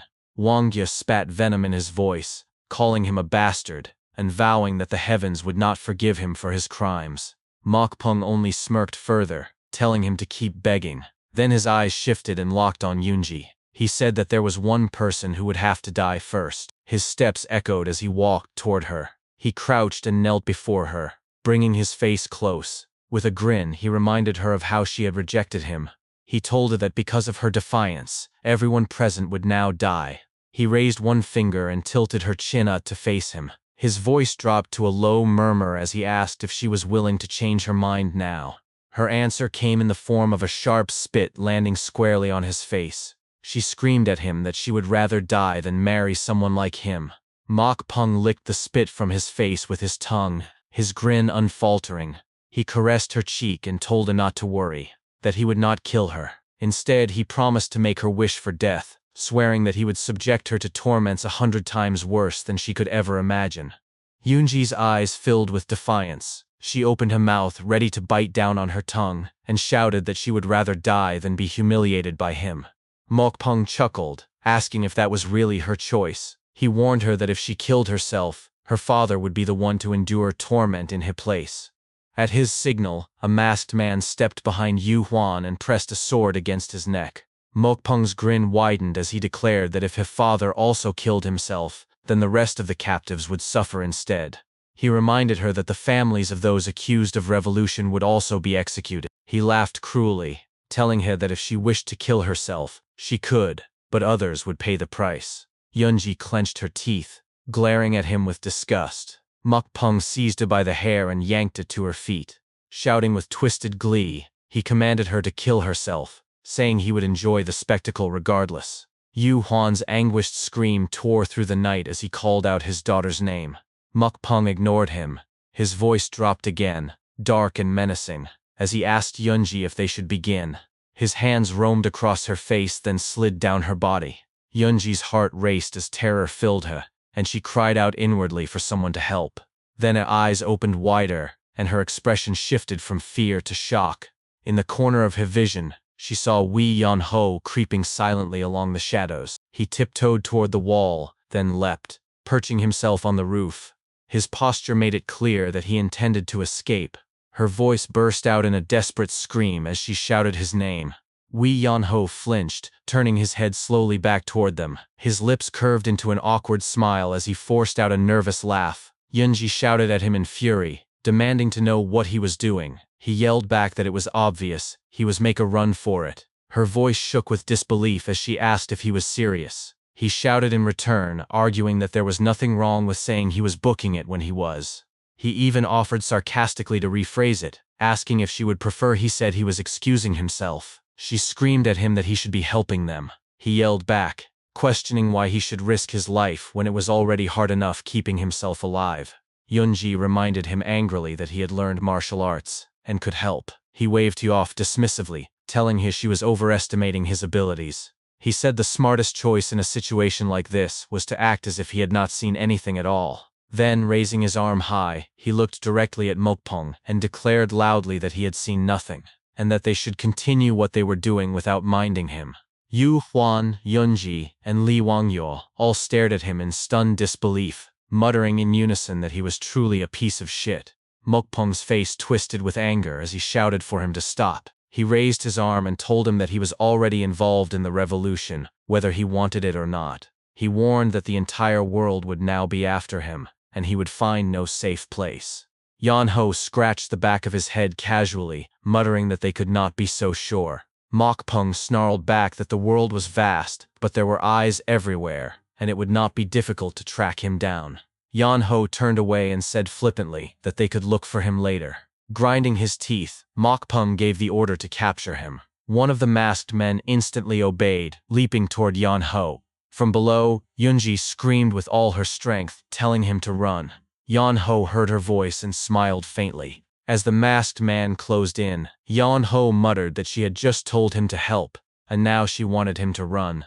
He asked aloud what exactly she expected him to do. The masked man struck, but Yan-ho vanished from his sight, leaving only an after-image. In an instant, Yan-ho reappeared behind him, slamming an elbow into the back of his head.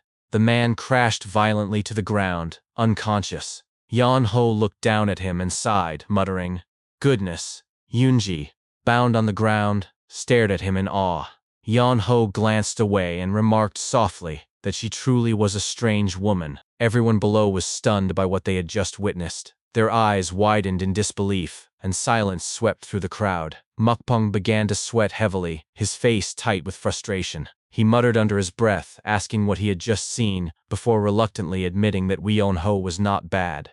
Wee-on-ho let out an awkward laugh and thanked him for the compliment. Mokpung quickly clarified that his words had not been meant as a compliment. Wee-on-ho shrugged off the correction, saying that he had only been saying it lightly as well. Mokpung's expression hardened, and he suddenly called out for someone. His voice rang with authority as he summoned First Darkness. Immediately, a masked man appeared behind him and answered respectfully. Mokpung shifted his gaze slightly toward the man and asked coldly how long he was expected to stand there being humiliating.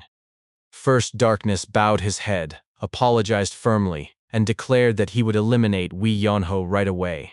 Mokpung stopped him, however, and commanded that Wee-on-ho not be killed. First Darkness, confused, asked for clarification. Mokpung declared with determination that he would kill Wee-on-ho himself. First Darkness quickly obeyed, promising to follow his order. Wee-on-ho then jumped off the roof and began walking forward slowly. At the same time, First Darkness advanced toward him. Wee-on-ho raised his arm and asked him to wait. The masked man stopped and asked what he wanted. Wee-on-ho explained that he had to use a sword and asked if the man could wait while he retrieved it from his room. First Darkness replied in an annoyed tone, calling him insane. Wee-on-ho protested loudly, asking why someone so much older could not even allow a younger opponent the chance to fetch his weapon. First Darkness snapped back at him, yelling for him to shut up. Wee-on-ho went on, muttering that the world had not been such a cruel place 5 years ago.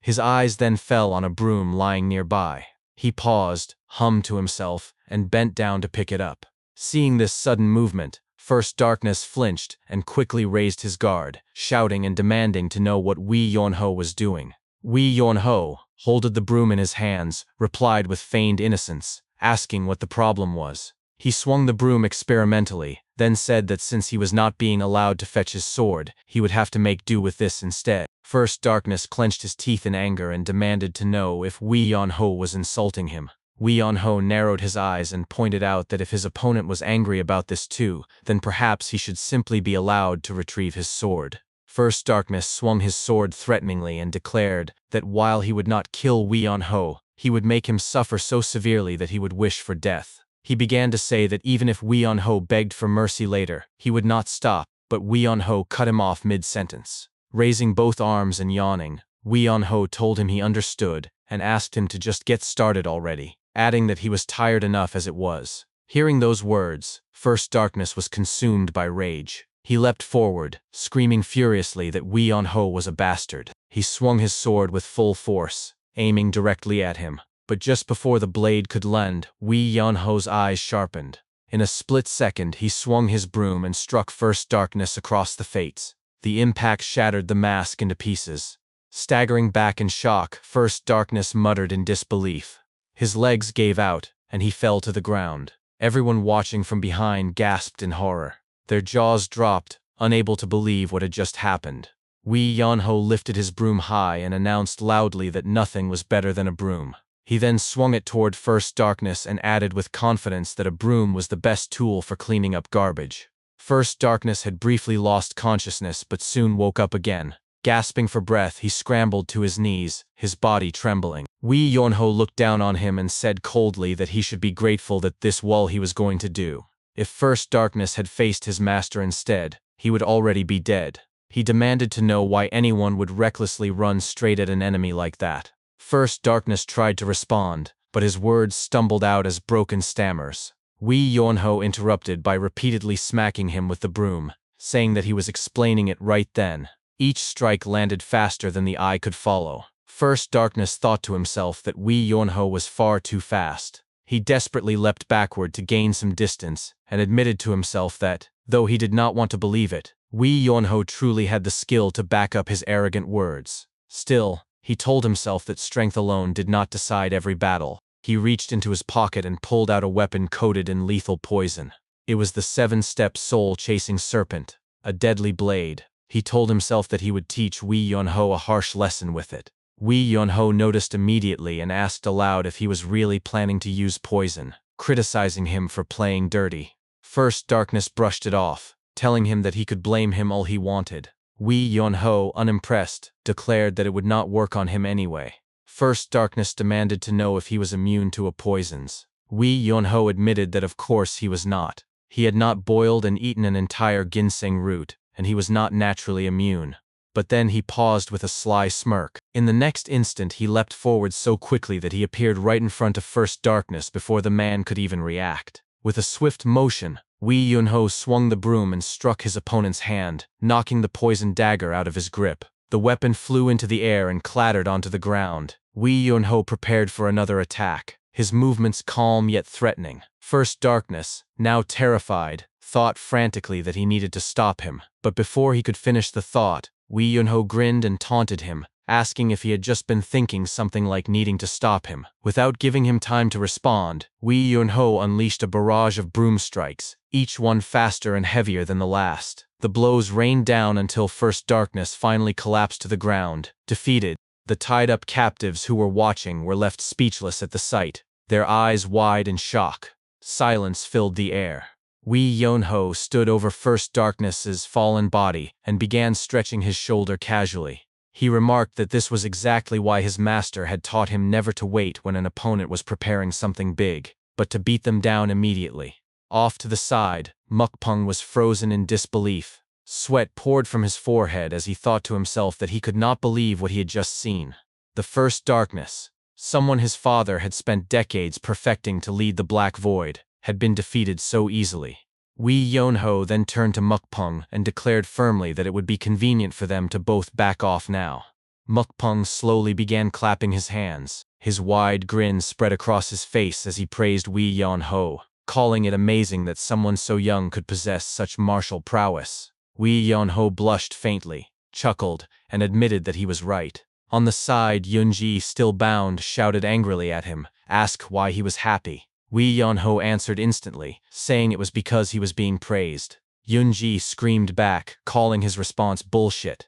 Meanwhile, Mukpung continued grinning as he studied Wee Yonho carefully. He thought to himself with excitement at the talent before him. Spreading his arms wide, he shouted that it was a shame First Darkness had failed to defeat him, but from another perspective, it was worth it since it allowed him to meet such a remarkable martial artist. He then asked Wee Yonho directly if he wanted to work for him. Wee Yonho remained silent, staring intently at Mukpung. Yunji shouted again, demanding to know what Mukpung was trying to do.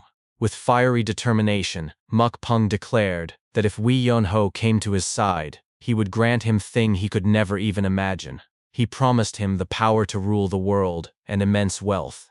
After a long pause, Wee Yonho finally spoke. He said that anyone with even the smallest shred of morals and ethics would never fall for such sweet words. Yunji was taken aback by his firm stance, her cheeks reddening slightly in admiration. But then Wee Yonho narrowed his eyes, smirked, and made a money gesture with his hand. With playful arrogance, he added that he would fall for it, and told Mukpung to give him more details. Yunji's admiration instantly turned into fury. Her face twisted, and she screamed at the top of her lungs for Wee Yonho to die. Li Wangya suddenly shouted in frustration, demanding to know what Wei Yanho was doing. His voice cracked as he screamed if power and wealth were truly that important. Yanho responded without hesitation, saying they were. Mokpung agreed with a firm tone, saying the same. Yunji chimed in with equal conviction, declaring that power and wealth definitely were important. Li Wangya's face twisted in shock at the answers. He coughed awkwardly, fumbling over his words, and admitted in a stammering voice that it was true, of course.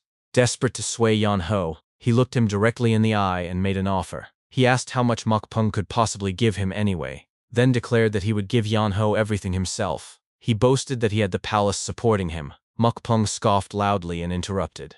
He asked what Yanho really thought Wangya could do for him. He sneered that although Wangya was the emperor's brother, he had already abandoned both wealth and power. At best, Wangya could secure him a position as an official. In contrast, Mokpung declared that his father could give Yanho all the power and wealth he could ever want. Yanho turned to Wangya and said that he was definitely losing right now. On the side, Mon Yu Huan could no longer hold back. He yelled with conviction that helping an evil man with his schemes was completely different from helping to expose a conspiracy. He demanded to know if Yanho's master had not taught him morals. Yanho tilted his head and repeated the word master, as if confused.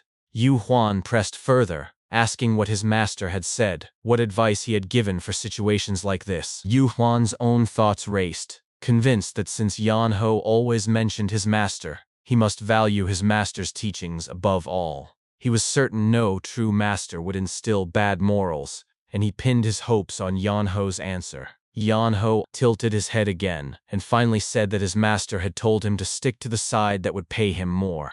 The moment those words left his lips, both Li Wangya and Mon Yu Huan collapsed to the ground in despair. Yunhe added more without missing a beat, explaining that his master had taught him morals and acknowledgement had no value because they did not feed anyone. His master had told him the right thing to do was to take money when offered rather than waste time trying to be kind. Mon Yu Huan's eyes dulled with disappointment. His expression was completely defeated as he thought to himself, wondering what the hell this was. Mokpung seized the chance to support Yanho's outlook. He praised the teaching and said his father understood how to value those who were useful to him. He asked again if Yanho would work for his father.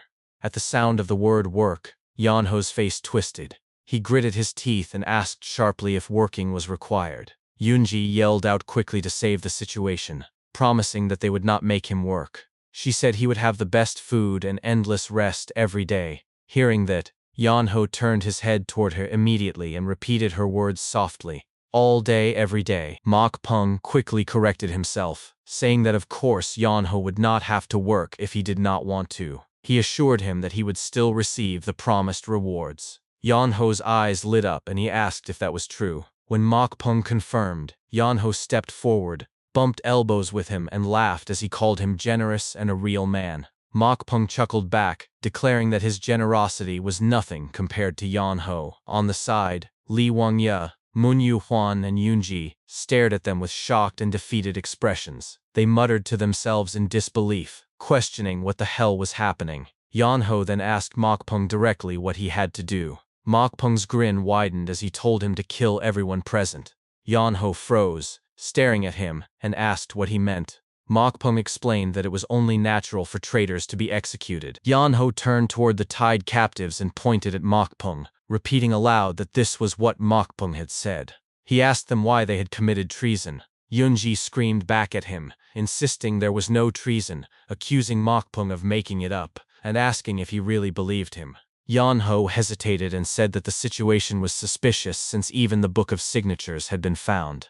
Yunji's rage boiled over as she cursed him furiously. Yanho turned back to Mokpung and admitted that killing them all seemed a bit much, confessing that he had never killed anyone before. Mokpung gazed at him for a moment, then replied coldly that if Yanho would not do it, then he would. He ordered one of his masked subordinates to bring him a sword. When the weapon was placed in his hand, Mokpung raised it and explained that although he disliked dirtying his hands, there could be no hesitation in carrying out a sentence. Mon Yu Huan shouted at him in desperation, begging him to stop. He asked how a man of learning could commit such disloyalty to the nation. Mokpung stood before him with the blade raised, grinning widely. He declared that what he was doing now was out of loyalty to the country. Yunji cried out for her father in despair. Yu Huan closed his eyes and thought to himself that he was sorry to her. Just as Mokpung swung his sword down, Yan Ho suddenly appeared at his side, grasping the tip of the blade with his bare hand. He held it firmly, preventing Mokpung from completing the strike. His voice was calm but firm as he said that it was enough. Mokpung turned toward him in disbelief. His thoughts reeled as he wondered how Yan Ho possessed such strength. He demanded to know if Yan Ho had forgotten what they had just agreed upon. Yan Ho flicked the tip of the sword away and told him he had not forgotten. But he explained that he had grown tired of playing along.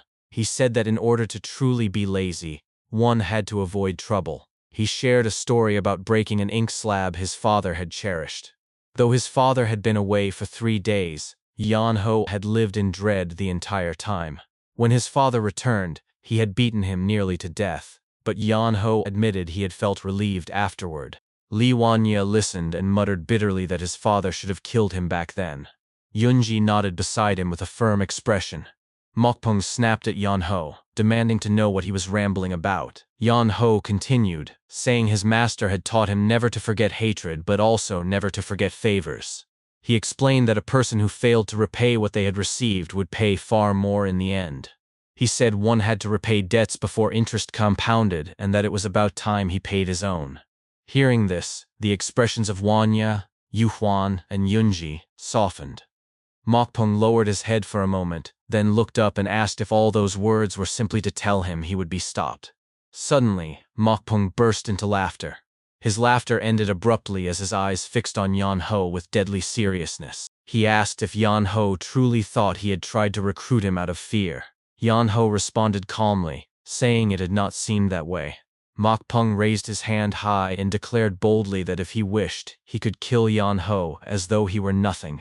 A burst of chi erupted around him, forming multiple spectral arms that merged into a single massive arm stretching out from his body. Mokpung grinned and declared that Yan Ho should consider it an honor to die at his hands. Wanya was stunned and thought in disbelief that Mokpung also knew martial arts. The massive chi arm lunged toward Yan Ho. He dropped his broom to the side as Mokpung screamed loudly, grinning with pride, and mocked him by shouting advice to stop being lazy in his next life. The prisoners gasped, some turning their heads away in fear of witnessing the inevitable. But Yan Ho's voice cut through the chaos, calm and steady. He said it was strange because he had seen this somewhere before. Mokpung smirked inwardly, believing his ultimate technique would land, since Yan Ho could not even react in time. But his thoughts stopped cold when Yan Ho suddenly moved. His body swayed and twisted, dodging left and right, up and down. His movements were fluid and graceful, almost like he was dancing. Mokpung's grin shattered as disbelief filled his eyes. He muttered in shock, asking how this was possible. In the blink of an eye, Yan Ho appeared behind him. His voice was sharp and casual as he asked if Mokpung was finished. Mokpung turned in surprise, stammering in disbelief, asking how Yan Ho had done it. Yan Ho replied coolly that Mokpung had seen the entire process anyway. Without further warning, he lifted his right foot and delivered a powerful kick. Mokpung's body was launched into the air and smashed against a nearby wall. Yan Ho smiled and said simply, "Just one kick." The entire courtyard fell silent. Everyone's jaws dropped at the sight. Yan Ho walked calmly to release the captives, untying Wangya's ropes first. Wangya stammered in shock, asking if Mokpung was dead. Yan Ho responded casually that he had not kicked that hard and pointed out that Mokpung was fat, so he was surely fine. Yan Ho stretched his arm and turned back to the fallen Mokpung, asking if they should keep going. Mokpung, sitting on the ground in pain, cried out for him to wait.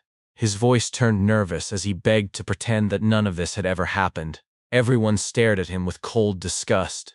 Wangya pointed at him and shouted that it was impossible, ordering his arrest. Mokpung scrambled to his feet and begged for mercy. Wangya retorted by asking if he had ever seen a royal inspector release a criminal like him.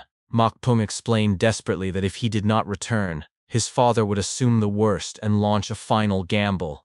He warned that no matter the outcome, the royal palace would suffer irreversible damage. Wangya glared and called him an evil bastard. His thoughts churned as he considered whether he had to send Mokpung back alive to prevent bloodshed at the palace. He admitted to himself that even if he refused, it would be difficult to prevent disaster considering Mokpung's household, and that his father Nok-gi would only use even more cunning and vicious means. Wanya shouted aloud that he would not stand by and let villains destroy the palace. Mokpung responded coldly, saying that was what politics was, nothing more than temporary peace through blackmail. Wangya narrowed his eyes and mocked him, comparing him to rats that dug escape tunnels. He turned around and dismissed him, telling him to screw off. Mokpung bowed deeply before retreating with his men.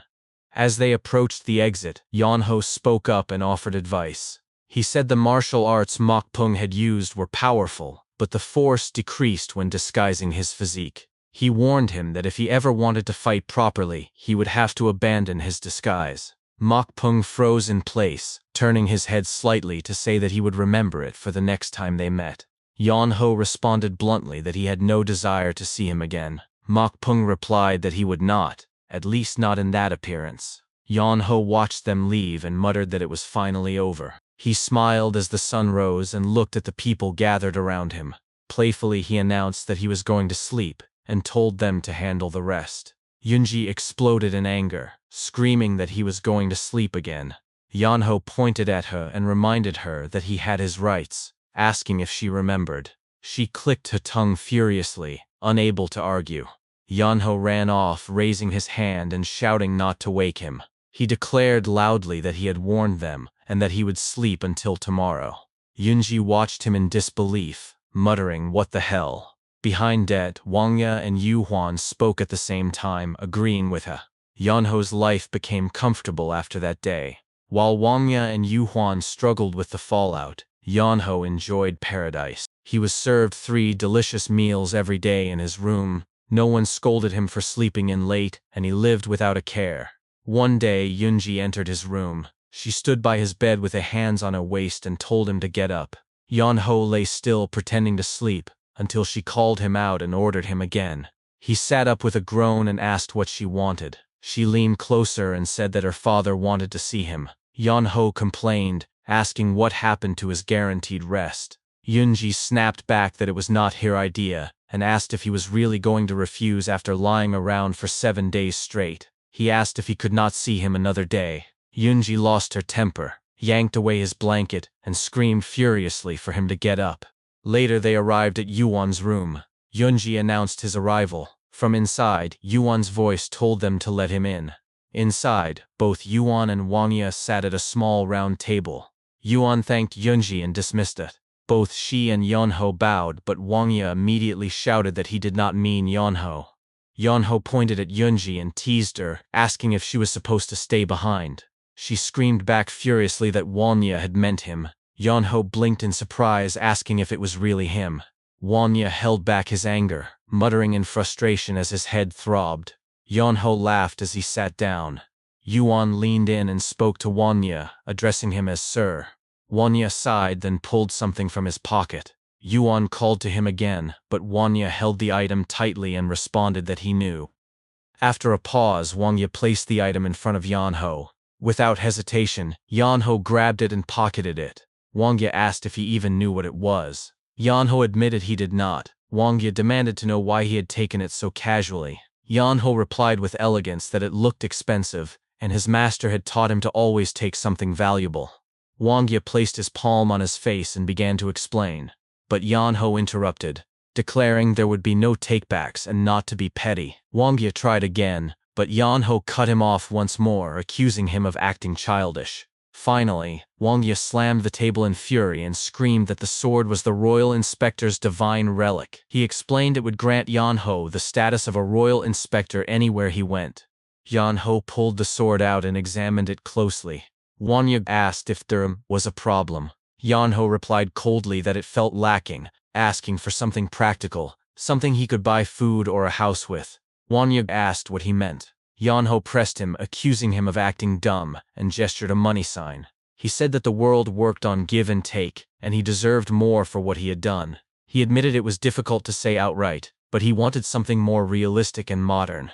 Wangya clenched his fist in rage and asked if Yanho really just wanted money. Yanho admitted that he did, but claimed he could not be that direct since he had manners. Wangya hurled something at him. Yanho caught it and asked if this was his as well. Say it looked expensive. Yu Huan muttered quietly that it was his favorite ink block.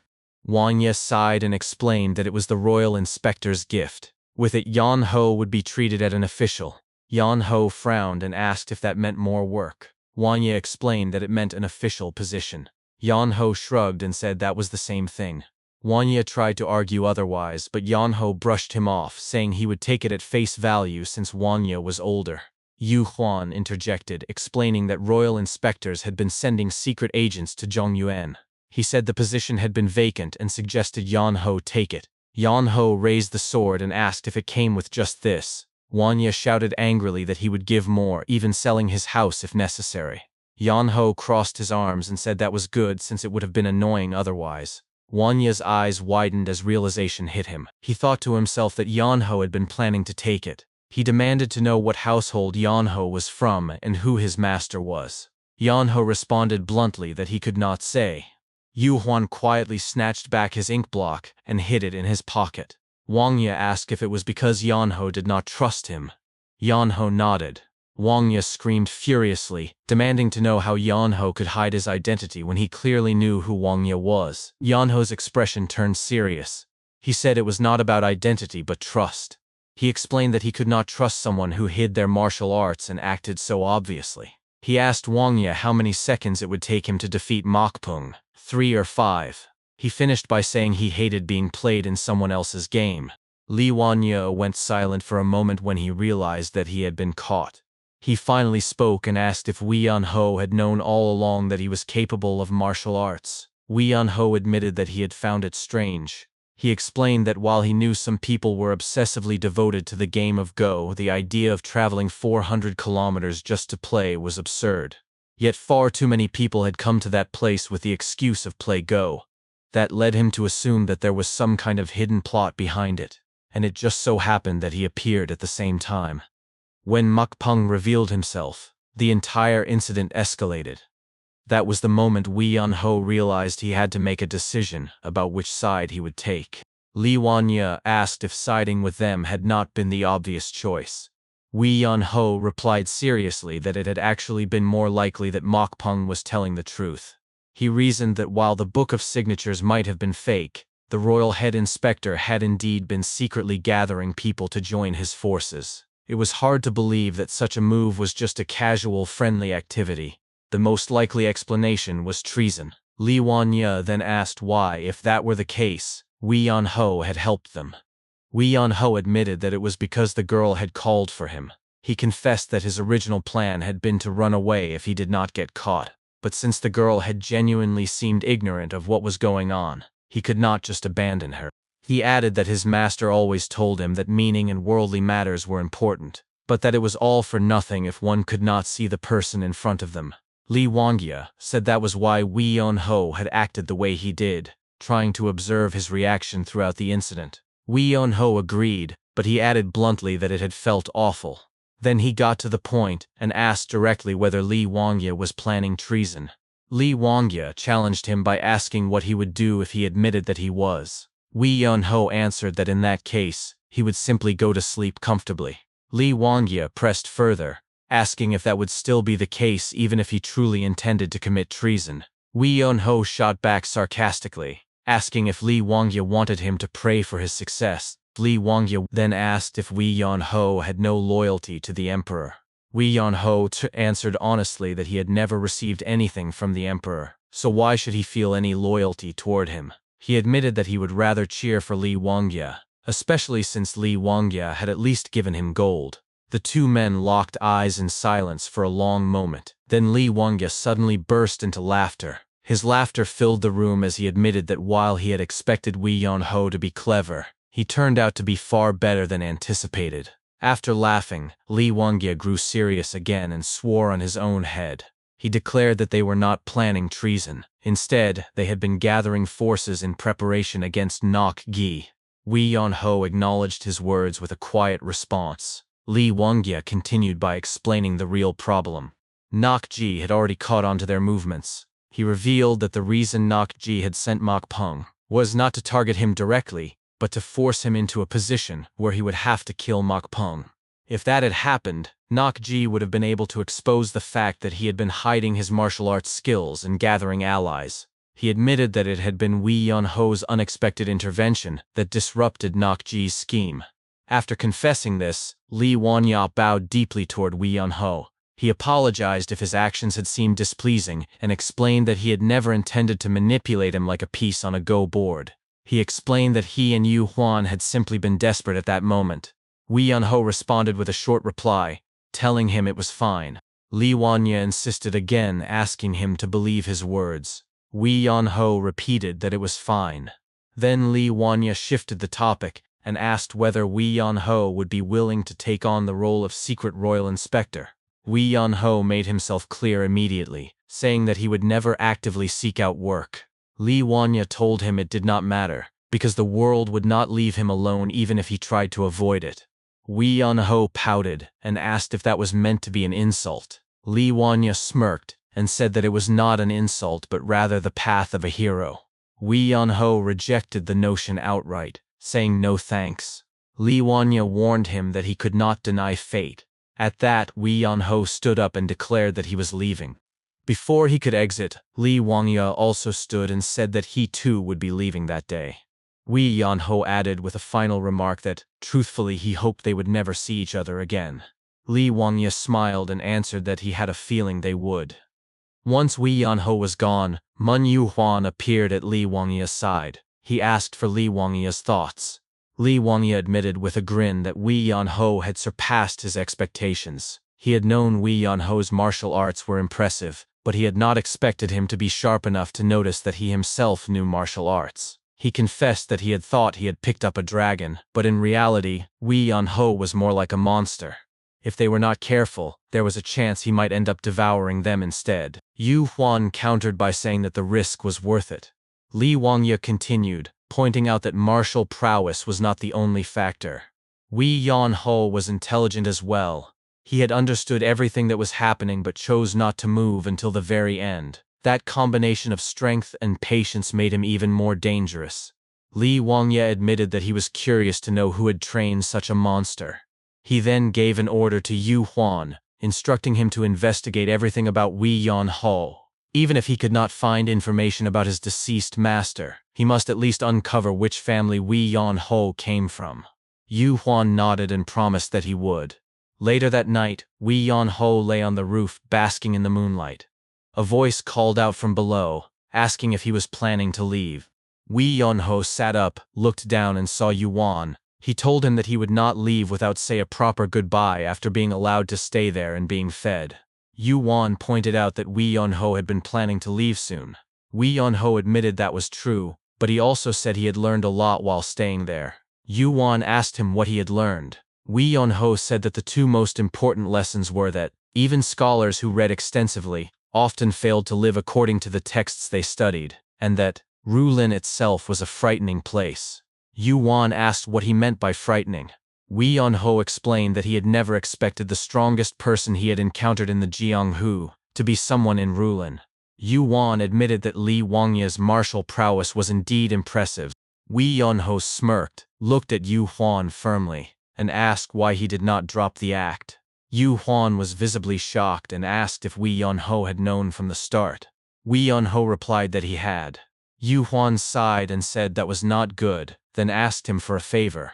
Wei Yunho reassured him, promising not to tell anyone. Yu Huan went further and pleaded with him, saying that he wished to continue living as a scholar. Wei Yunho agreed but demanded something in return. He told Yu Huan to answer one question. Yu Huan gave permission for him to ask. Wei Yunho explained that his master had told him to go see the world in Rulin, and he had expected to witness justice or something similar. Instead, what he saw was only the dirtiness of the world. Yu Huan lowered his head and responded seriously. He explained that everyone carried an ideal in their hearts, but each person's ideal differed. When those ideals clashed, people realized they had to surpass reality in order to bring their ideals to life. Everyone knew they should sever worldly ties, but undoing such a knot took too long, and often failed even after years of effort. Those without patience sought shortcuts, trying to cut the knot out completely. That path created arrogant people with dirty consciences, who either threw away their own lives, or sacrifice their adopted sons. Wei Yan-ho then asked if the entire world was like that. Ya Huan answered that the palace was even worse in some ways, though he did not think other places were much different. Wei Yan-ho lifted his head and admitted that he still did not understand what his master had wanted him to see. He confessed that the world moved too quickly for someone as lazy as him to grasp. Yu Huan reassured him by saying that was good enough. He explained that if the world moved fast, then he could simply chase it slowly. Those who were fast might see and learn much, but those who were slow might notice the details better. There was no point in knowing ahead of time what he was supposed to see or feel. He should walk at his own pace and see the world with his own eyes. In doing so, the world itself would reveal the path he should take. Wei Yan-ho's eyes widened at these words. He repeated them to himself, saying he should experience the world as it was and himself as he was. He closed his eyes, and in that moment, he felt enlightenment. A surge of qi engulfed his body as he meditated deeply. From below, Yu Huan looked up and smiled. In an instant he appeared beside Wei Yan-ho on the roof. After some time, Wei Yan-ho slowly opened his eyes. Yu Huan turned his head toward him and asked if he felt like he had learned something. Wei Yan-ho stood, scratched his head and admitted with embarrassment that he did not know. Yu Huan laughed heartily, saying it was fine as long as he understood in his own way. With that, Yu Huan disappeared from the roof in a flash and reappeared on the ground. Before walking away, he turned his head once more and said that he hoped Wei Yan-ho would one day find his answer. Wei Yan-ho watched him leave, then lay back down on the roof. He looked at his chest and thought to himself that he felt something, wondering whether the orb his master had given him had done something. He then looked up at the full moon and imagined his master's face looking down on him, asking if he understood now. Wei Yan-ho turned to his side and muttered softly to himself that he did not yet. A few weeks later, Moon Yu-wan entered Wei Yan-ho's room. He stood before the young man, who was once again lying lazily on his bed. Yu-wan asked if he had not said that he would be leaving soon. Wei Yan-ho immediately sat up and answered that since it was already late today, he would leave tomorrow. He assured him it would truly be tomorrow this ties. Moon Yu-wan replied that it had already been half a month since he had said the same thing. Wei Yan-ho simply pointed out that sometimes things became delayed. Yu-wan conceded that might be true but insisted that it was still an issue. At that moment a voice rang out from outside, announcing with formality, "Thank you for calling on the Swift Dragon Escort Bureau, a place of tradition and history." Mun Yu-hwan turned his head toward the sound with curiosity. The voice drew closer as it continued, asking what cargo they must transport. The door to the room opened, and Yoonji appeared. She stepped inside, pointed coldly toward Wei Yan-ho, and declared that he was the one. Wei Yan-ho blinked in confusion, pointed to himself, and asked if she truly meant him. A heavy silence filled the room until one of the escort warriors glanced at Yoonji and remarked that the one she had indicated looked like a person. Yoonji placed her hands firmly on her waist and stated that it only appeared that way. In her view, he was no different from baggage. Another escort warrior gestured toward Wei Yan-ho and explained that they did escort people, but in such cases, a carrier was sent separately. He emphasized that in an escort meant for transporting goods, it would be difficult to bring someone along. Yoonji turned away, crossed her arms, and spoke coldly. She told them there was no need to worry. After all, cattle and chickens were also loaded into the cargo wagon. Wei Yan-ho might look human, but to her he was no different. She instructed them to place him on top of the baggage, feed him 3 meals a day, and assured them he would not cause trouble. She then offered to pay the fare as if he were a passenger. No, she corrected herself, she would pay double. She demanded they take him with them. The escort warrior tried to insist that no matter how much she offered, there were still rules they had to follow. Before he could finish, Yoonji sharply cut him off, and shouted that she would pay triple. The warrior persisted, saying they still had rules, but Yoonji raised her voice even louder, and screamed that she would pay quadruple. Without hesitation, she and the warrior shook hands in agreement. Another escort warrior leaned toward Wei Yan-ho and told him that they would accept him, asking him to come along. Wei Yan-ho, still sitting on his bed, protested loudly. He shouted at Yoonji, demanding to know if she was seriously saying that they would load him like baggage and send him away. Yoonji pouted, looked aside, and remarked that at least he was quick-witted. Mun Yu-hwan, watching the exchange, asked his daughter what on earth was going on. Yoonji responded bluntly that it seemed best to get rid of this freeloader quickly. Wei Yan-ho shouted even louder, declaring that it was unbelievable. He said he had heard mortals had declined, but he never imagined it had come to this. He reminded them that he was the benefactor who had saved them, yet they would now sell him off like baggage. Mun Yu Huan turned to him and admitted that it was true. Still, he reasoned that since they had received grace from him, they should at least allow him to act freely for now as a gesture of gratitude. Wei Yunho turned away, lay back down on his bed and faced the opposite direction. Yunji added sharply that if things were left this way, he would probably remain there until the next year. In his eyes, what she was doing was helping him. Hearing this, Wei Yunho instantly sat back up and shouted at her, demanding how she could possibly call it helping. Yunji pointed directly at him and reminded him that he had once said he would go to the Hebrew Sacred Beast Pavilion. Wei Yunho froze in surprise and asked what she meant. She explained that since the route led to Hubei, he could simply travel with the escort bureau going there. She argued that walking all the way himself would be troublesome and exhausting. Wei Yunho admitted that her reasoning was true, though he hesitated. Yunji, wearing a faint grin, told him that he could ride in a wagon pulled by horses, the escort bureau would earn their pay, and she and her father would finally be rid of him. She concluded that this was a path where everyone benefited. Wei Yunho's expression grew serious, and he admitted that Yu's argument was very persuasive. After a short silence, he finally stood up. Yunji ordered him to stop talking and follow the escort warriors. As he followed them, he muttered that his mother had always told him never to follow strangers. Yunji reassured him that it was fine, insisting that the men were trustworthy, that their status was legitimate, and that there was nothing to worry about. Wei Yunho still looked reluctant but followed nonetheless. A short while later, he sat atop the wagon, resting on the goods. He admitted aloud that he had not expected to leave so suddenly, and said he would be going. Standing in front of him, Yunji and her father bid him farewell. Yu Huan told him to take care of himself. Wei Yunho looked at Yunji, who wore a wide grin, and remarked that she seemed very pleased. She answered with amusement, asking if it was that obvious. Wei Yunho turned to the escort warrior and instructed them to depart. As the wagon began moving, he lay down on the baggage but turned his body sideways, glancing one last time at Yunji and Yu Huan. Yunji waved and shouted for him to stay healthy. Annoyed, Wei Yunho yelled back, asking how she could drive him out and then tell him to stay well. Yunji retorted that he should also fix his laziness. Wei Yunho pouted, muttered his reluctant agreement, and waved back at them. Once he had left, Yu Huan turned to his daughter and told her to come inside. She agreed but glanced back one last time at Wei Yunho, who was already in the distance. A warm smile spread across her face as the gusting wind blew past her. After some time, the escort warriors made a stop. A stern-looking man approached, displeasure clear on his face, and introduced himself as Gok Bihyang, the head of the Swift Dragon Escort Bureau. He looked at Wei Yunho, who was still asleep on top of the wagon, and asked the others if this was truly the item. One of the warriors confirmed it. Gok Bihyang frowned and asked if they were play games with him, demanding if they knew how much more preparation was required when a person joined an escort. The warrior explained that they had wanted to refuse, but since the request came from the prestigious Hanlin Great Academy, they could not decline. Gok Bihyang asked since when Wei Yunho had been in such a state. The warrior answered that it had been ever since he left the academy. Gok Bihyang crossed his arms, studied Wei Yunho still sound asleep, and thought to himself that the young man never seemed to tire, which in its own way was impressive. Another warrior added that the academy had instructed them to simply feed him 3 meals a day, as if he were cattle or chickens, and he would behave until arrival without causing trouble. Gok Bihyang admitted that he could not understand it at all. He called out to Wei Yunho, but the young man did not stir.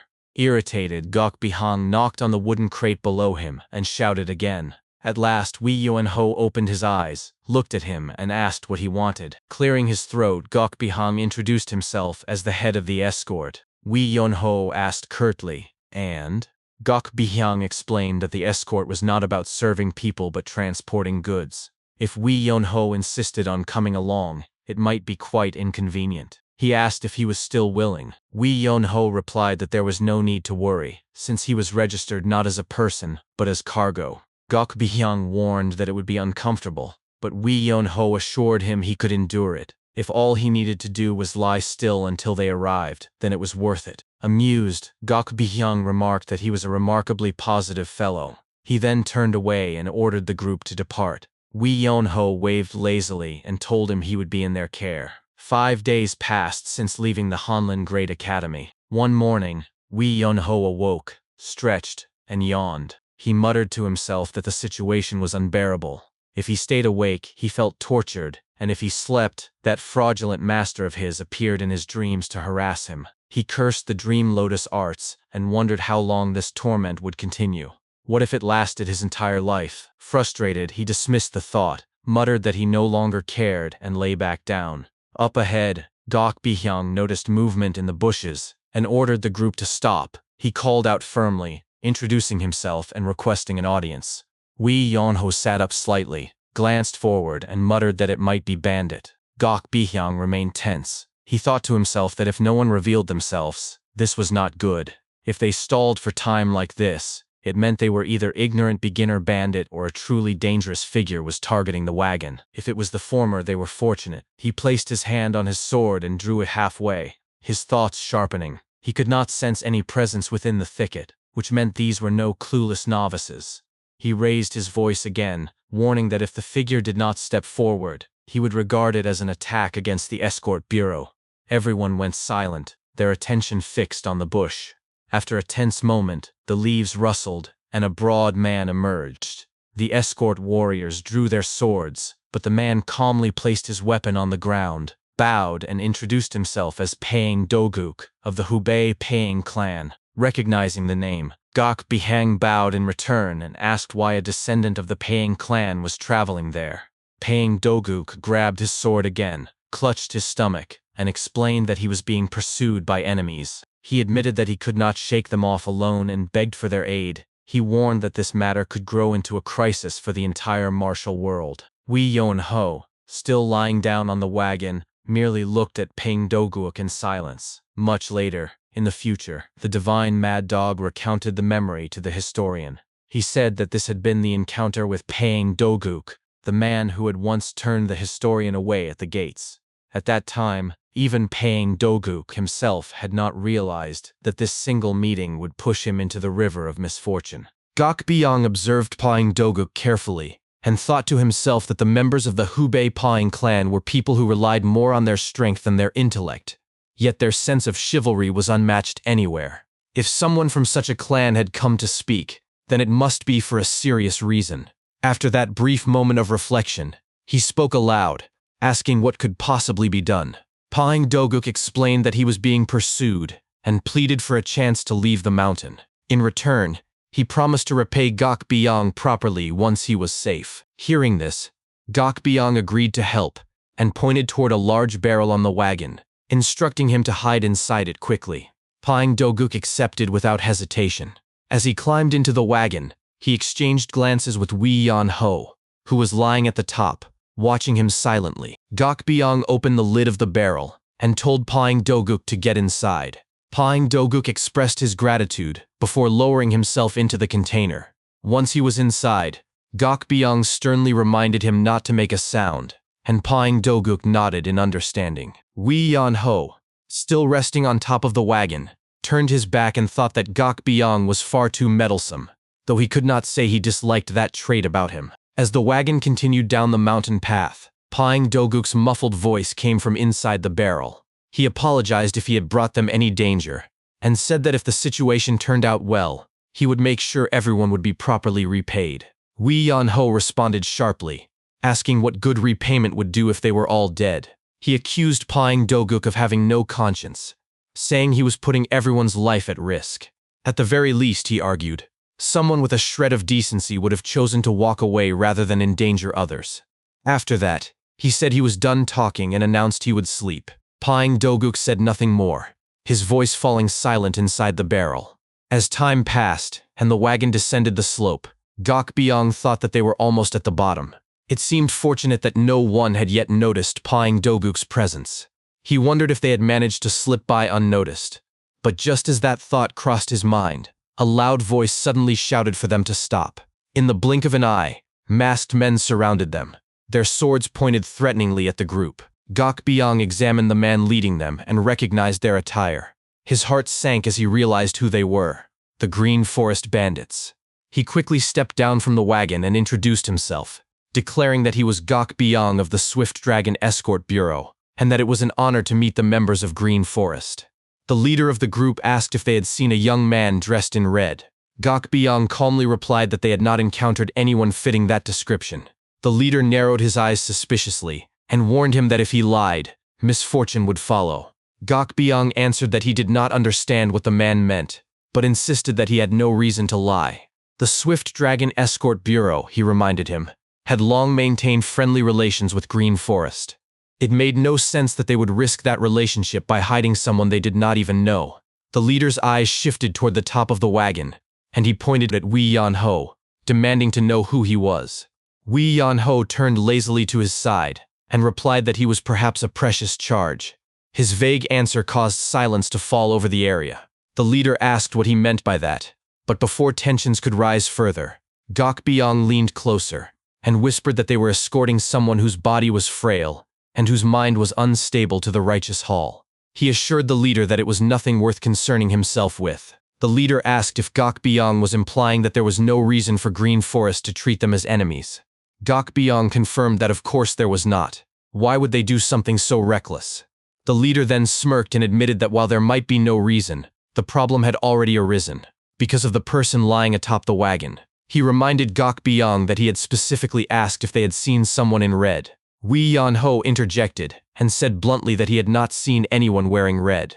Gok Byung looked up at him in disbelief and muttered, questioning whether the leader had truly specified someone in red clothing. The leader's face hardened. He drew his sword and pointed the blade directly at Gok Byung's throat, demanding to know if he was trying to mock him. Startled, Gok Byung froze, realizing that they might already know about Pine Doguk hiding in the barrel.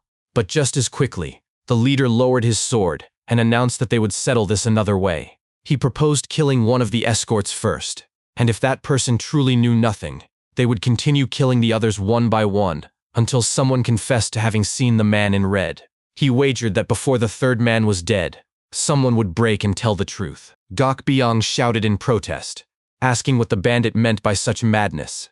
One of the Green Forest members ignored him and stepped forward toward a nearby escort warrior, leaning close as he selected his target. The man pointed his sword and said coldly that the warrior would go first. The terrified escort stammered in fear, barely able to respond. The bandit pressed him further, ordering him to answer whether he had seen the young man in red. The trembling warrior could hardly speak. His body shook uncontrollably as he tried to form words. The bandit leaned even closer, reminding him that his life depended on the answer. Finally, the escort managed to stutter that he had not seen anyone. The bandit sneered, pulling his sword back to strike, declaring that death would answer for him instead. But before the blade could fall, Gok Byung threw himself forward, shoving the attacker with his body and shouting in desperation. Before the situation could spiral any further, Wei Yan-ho suddenly called out loudly, saying that the man they were looking for was right there. Everyone turned toward him in shock. Wei Yan-ho, still seated casually on top of the wagon, looked down at them. The Green Forest leader demanded to know what he had just said. Wei Yan-ho stomped on the barrel beneath his feet and announced that Pine Doguk, the man they sought, was hiding inside it. He continued stomping, tauntingly telling Pine Doguk that he was caught and should come out now. Gok Byung shouted furiously, demanding to know what Wei Yan-ho was doing. But Wei Yan-ho ignored him and replied calmly that there was nothing more foolish than risking one's life for someone else. He spoke directly to Pine Doguk, asking if he intended to wait until everyone there was dead before stepping out. After a tense pause, the lid of the barrel began to move, and Pine Doguk emerged. When he fully stood up, the Green Forest leader looked at him and said that if he had continued to flee, he might have had a slim chance of survival, but by crawling out now, he had sealed his fate. Pine Doguk answered firmly that if he had kept running, everyone there would already be dead. The leader scoffed and asked if he was trying to act like a chivalrous hero. Raising his voice, Pine Doguk declared that while he might not be a hero, he was not a coward who would watch innocent people die without doing something. He turned to Gok Byung, bowed deeply, and thanked him for his help, saying that he would handle the matter from here. Since the Green Forest's target was him, he reasoned that the Swift Dragon Escort Bureau would be safe if he stepped aside. Gok Byung tried to object, but Pine Doguk insisted he would be fine. He then glanced back toward the Green Forest members, acknowledging that avoiding them would have been impossible anyway. After staring at Pine Doguk for a moment, Gok Byung returned to the front of the wagon and wished him luck. He then ordered the coachman to move the horses forward. But before they could leave, Wei Yan-ho, still lying atop the wagon, called out for them to wait. Gok Byung turned, confused, and asked what he meant. Wee Yan-ho replied that they could not go yet. When Gok Byung demanded an explanation, Wee Yan-ho said that heading in that direction would take them straight into Green Forest territory, and if they did that, they would all die. Gok Byung shouted back, asking why they would attack them now. Wee Yan-ho looked down at him with cold clarity and asked why he was so oblivious. Even the Green Forest, he explained, would not dare to mess with the Hubei Pawing clan recklessly. If word spread that a member of that clan had been killed by Green Forest hands, the entire Pawing clan would draw their swords and scour the mountains for vengeance. The bandits would rather kill everyone here than risk that. The leader of the Green Forest blinked, realizing the truth in his words. He admitted that he had not even considered that, but it made perfect sense. Wee Yan-ho smirked and asked mockingly if that thought had truly never occurred to him. Gok Byung shouted angrily from below, calling Wee Yan-ho insane. Pawing Doguk interrupted, shouting that he would fix what he had started. He admitted that it was his fault and promised to take responsibility, saying he would hold them off while the others escaped. Wee Yan-ho responded with sharp sarcasm, calling him ridiculous. He mocked Pawing Doguk for sneaking into their escort mission, causing trouble, and then pretending to act noble by cleaning up the mess. He compared it to throwing someone off a cliff only to toss them a rope later and take credit for saving them. He then asked how much time Pawing Doguk thought he could buy by running away, and called him a true drowning ghost, dragging others down with him. Then, with biting disdain, he remarked that even a drowning ghost would not take so many people with it, and wondered aloud what he should even call such a man. He then pointed out that running away was useless, because the bandits already knew they were part of the Swift Dragon Escort Bureau. The organization would be destroyed long before news reached the Hubei Pawing clan. Gok Byung asked what they should do now, to which Wee Yan-ho replied that they must fight. Gok Byung seemed uncertain, and asked if he really meant to fight them. Wee Yan-ho said that if they ran, the rest of the escort team would be left to die alone. But if they fought now, they at least had the so-called drowning ghost with them, and he could be of some help. Gok Byung nodded slowly, and agreed that Wee Yan-ho was right. He turned toward the leader of the Green Forest, and asked if they truly had no intention of letting them go. The leader answered coldly that there was no need to say it twice, and gave the order to attack. The Green Forest members leaped forward with their swords raised, shouting that their enemies should not blame them if they died. Pawing Doguk braced himself, and blocked their attacks, gritting his teeth as more assailants surrounded him. As he struggled to defend himself, he reflected bitterly that the martial world was said to be vast, but he had never imagined it would be so dangerous. He thought back to when he had once been praised as a promising rising star, unaware that carelessness had already begun to take root in his heart like a slow, creeping poison. He blamed himself entirely for the disaster that had befallen everyone. While the escort warriors joined the fray to assist him, Pawing Doguk continued to think that because of his actions, everyone here might die. One of the Green Forest men shouted as he thrust his sword toward Pawing Doguk, declaring that it was the end. Pawing Doguk closed his eyes, apologizing in silence to everyone. But before the strike could land, something slammed into the attacking bandit's side. The man screamed in pain and collapsed to the ground instantly. Pawing Doguk opened his eyes in shock and turned around, his jaw dropping when he saw Wee Yan-ho sitting at the top of the wagon. Wee Yan-ho was casually bouncing a bowl in his hand, a faint smirk forming on his lips as he looked down at the fallen man. With a low, mocking tone, he remarked that the entire situation was utterly ridiculous. Pawing Doguk looked around in confusion and asked what was happening. One of the Green Forest members also questioned the situation, clearly unsure of what was going on. As Pawing Doguk stared at the bowl lying on the ground, he thought to himself that it might be the reason the mysterious man had fallen earlier. Meanwhile, Wee Yan-ho watched the scene as another Green Forest member lunged toward Pawing Doguk. Noticing Doguk's distracted state, Wee Yan-ho mocked him, saying that he was spacing out again. Pawing Doguk barely managed to block the attack before countering, only for his opponent to parry it with ease.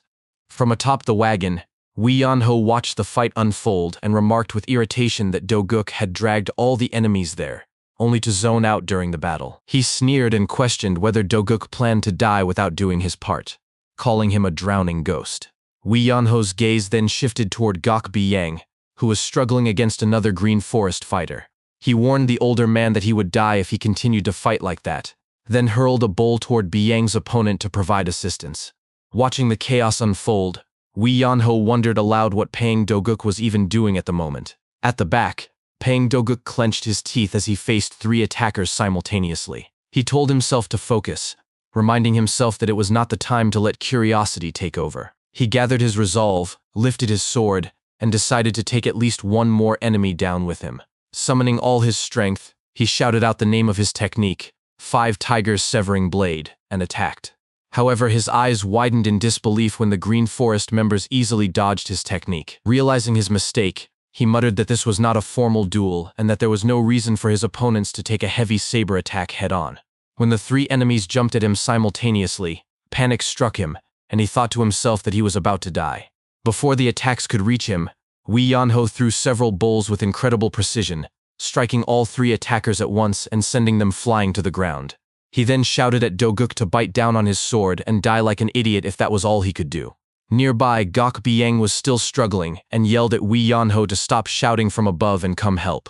Wei Yanho lazily replied that he was just the cargo, reminding Biang of their arrangement. Pang Do-guk, still bewildered, muttered in disbelief at what Wei Yanho was talking about. Biang, desperate and exhausted, shouted again, saying that he knew but it wasn't the time to argue. Closing his eyes, Wei Yanho explained calmly that before they came there, the fiery girl from the Hanlim Academy had told him not to get off the cart no matter what, even if things got out of control. She had warned that if he caused trouble for the Hanlim Academy, she would chase him to the ends of hell and torture him. As Biang struggled to block another attack, he shouted that he would take responsibility and begged Wei Yanho to help them. Wei Yanho casually replied that it was difficult for him since he kept every promise he made. Biang then reasoned that if they died, it would make things harder for Wei Yanho too. Wei Yanho nonchalantly answered that helping wasn't comfortable either. In frustration, Biang tried to bargain. He shouted that sitting on the cart must be incredibly uncomfortable and promised that if they survived, they could take a few days off at the next inn.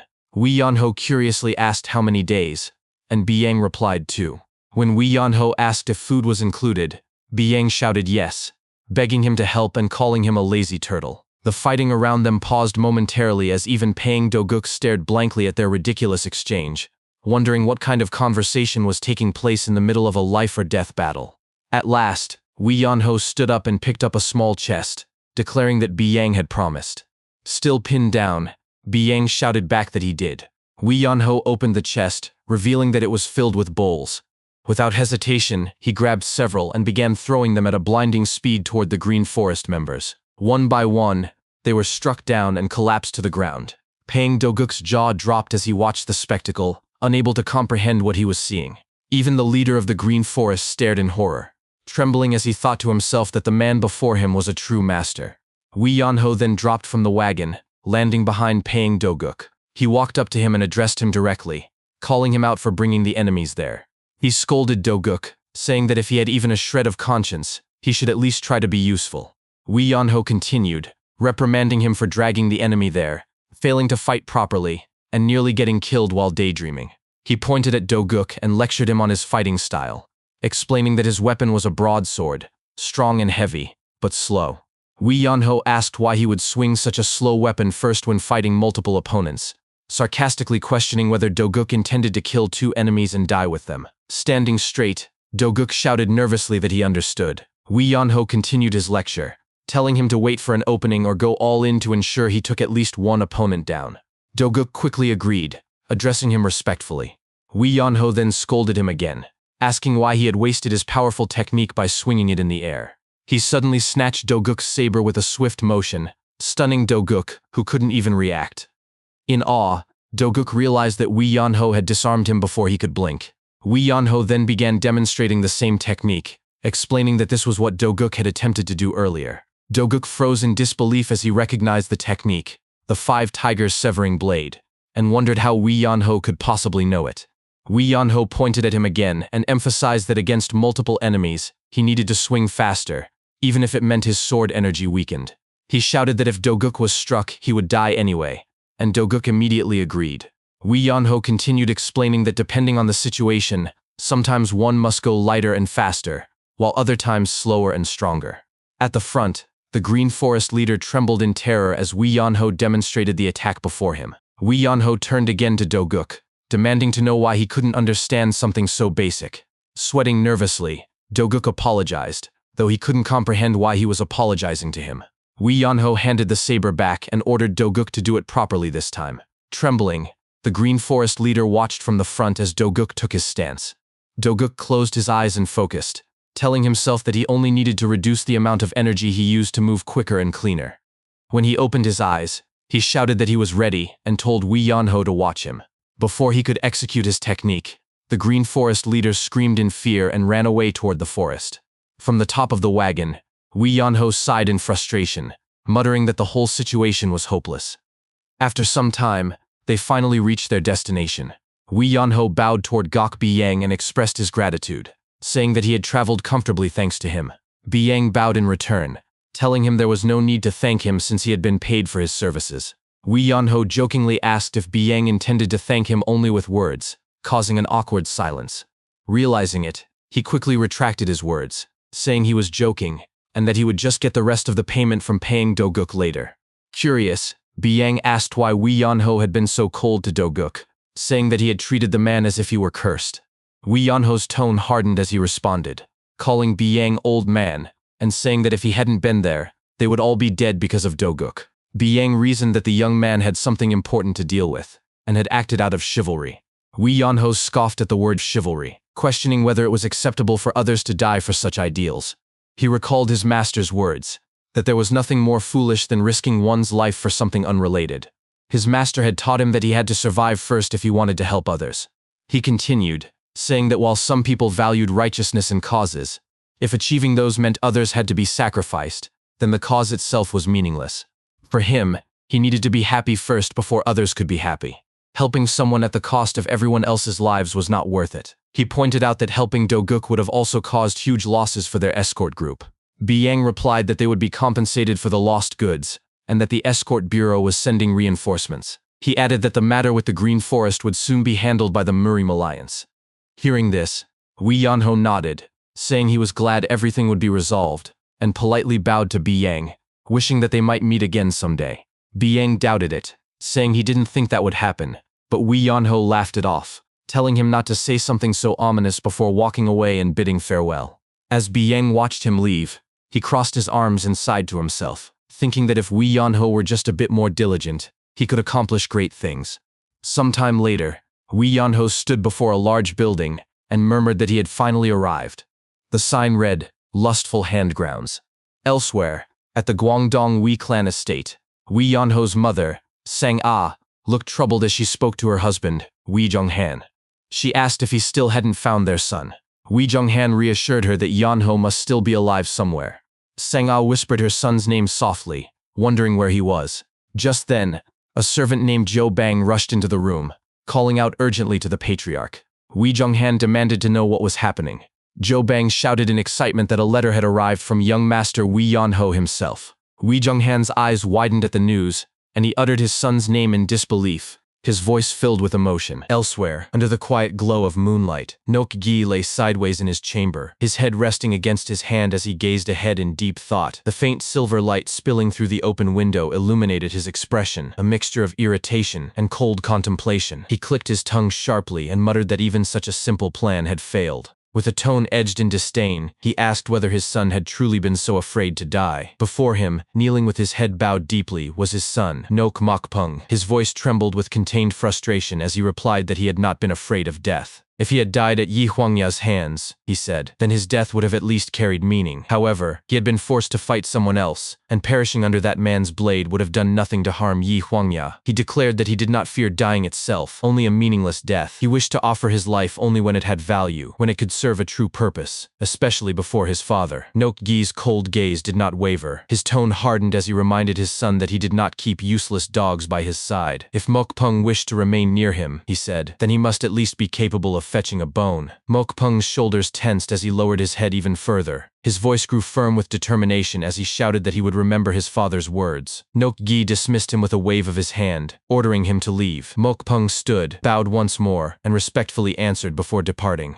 As soon as the door closed behind him, Nok-gi's lips curved into a wide grin. A faint surge of chi radiated from his body as he murmured to himself that in the end, the man would have to enter the forest. His expression darkened into amusement as he muttered that Yi Huangya was nothing more than a useless, ambitious pig. Outside, in the dimly lit corridor, Nok Mokpung walked with measured steps. His sigh echoed faintly against the cold stone walls as he complained that the eunuch did not know his place. A soft rustle came from the back. A masked man appeared near the corner of the estate and reported that their superiors still found Nok Gi valuable. They had decided to keep him alive for now. Mokpung stepped into the open courtyard and acknowledged the man's presence, remarking that he had come as expected. The masked man bowed slightly before walking alongside him. He explained that their informant claimed Nok Gi's mere existence was enough to restrain the imperial family's actions. Hearing that, Mokpung scoffed bitterly. He questioned why he himself could not play that role, and asked how much longer he would have to flatter that castrated fool. The masked man calmly replied that His Highness had other duties in store for him. Mokpung stopped walking and turned his head slightly, waiting for him to continue. The masked man then revealed that a summons had arrived from the main estate.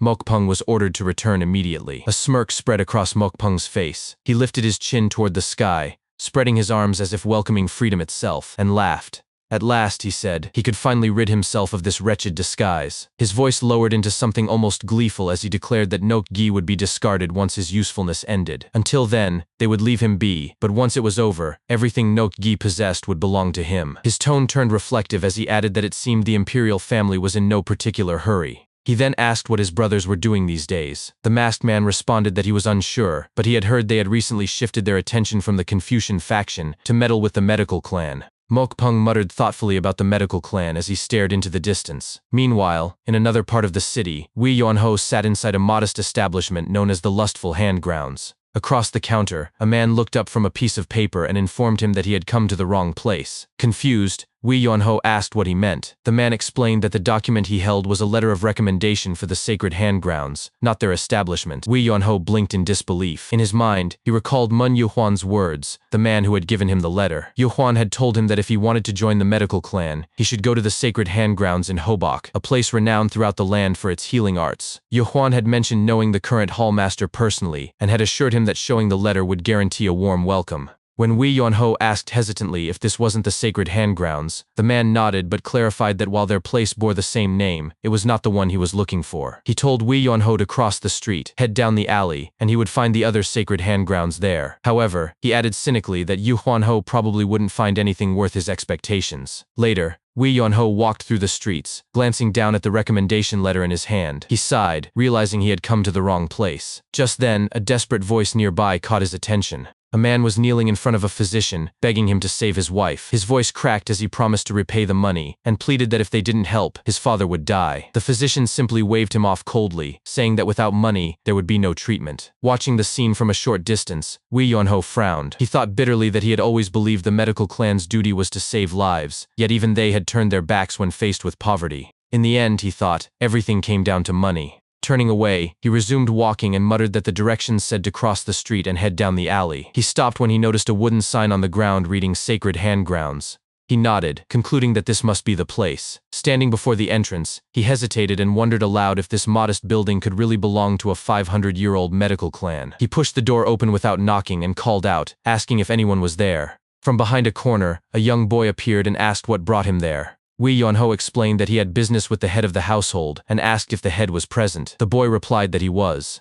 Relieved, Yu Huanho asked to meet him, but the boy simply said he could speak. Puzzled, Wei Yuanho looked around and repeated that he wanted to meet the head, asking what the boy meant by speak. Was the head not around? The boy calmly replied that his father had passed away last year, and that he himself was now the head of the sacred handgrounds. Wei Yuanho froze in shock. The boy, Jin Soa, looked far too young to hold such a title. Yu Huanho raised his voice in disbelief, shouting that the boy was the head. He groaned, clutching his head with both hands as he muttered miserably to himself that of course, nothing good ever happened to him. He was lucky, he thought, that lightning hadn't struck him yet. Cursing his master under his breath, he lamented being sent on this errand and wished he could go home. A gentle female voice echoed from deeper within the house, asking what was going on. Jin Soa turned toward the sound and called out that a guest had arrived, saying he wished to see their father. A woman soon stepped into view. Her movements were graceful, her tone calm as she repeated his words. To see father? She asked. Wei Yonho turned and was momentarily struck silent. The woman was beautiful, Jin Yiran, Soa's older sister. She looked at him steadily and asked what business he had with their late father. Flustered, Wei Yonho stammered awkwardly and handed her the recommendation letter. Yiran unfolded it and read silently for a moment before speaking. From the contents, she gathered that he had come to learn from the medical clan. Yohano admitted sheepishly that it was something like that. Yiran explained that their sacred hand grounds was no longer the great medical institution it once was. Even so, she said that turning away someone introduced by Uncle Mun would bring shame to their late father's name. Though the place might be lacking, she insisted that he stay. Wei Yonho waved his hands frantically and refused. He said it was fine, that there were other medical clans out there, and if it was too troublesome, he could simply leave. Yiran's expression remained firm as she stated that sending away a guest who had come seeking their father would bring disgrace upon them. Yohano forced an awkward laugh, trying to reason that given their situation, it should be understandable. But Yiran was resolute, declaring that it was absolutely unacceptable. Later,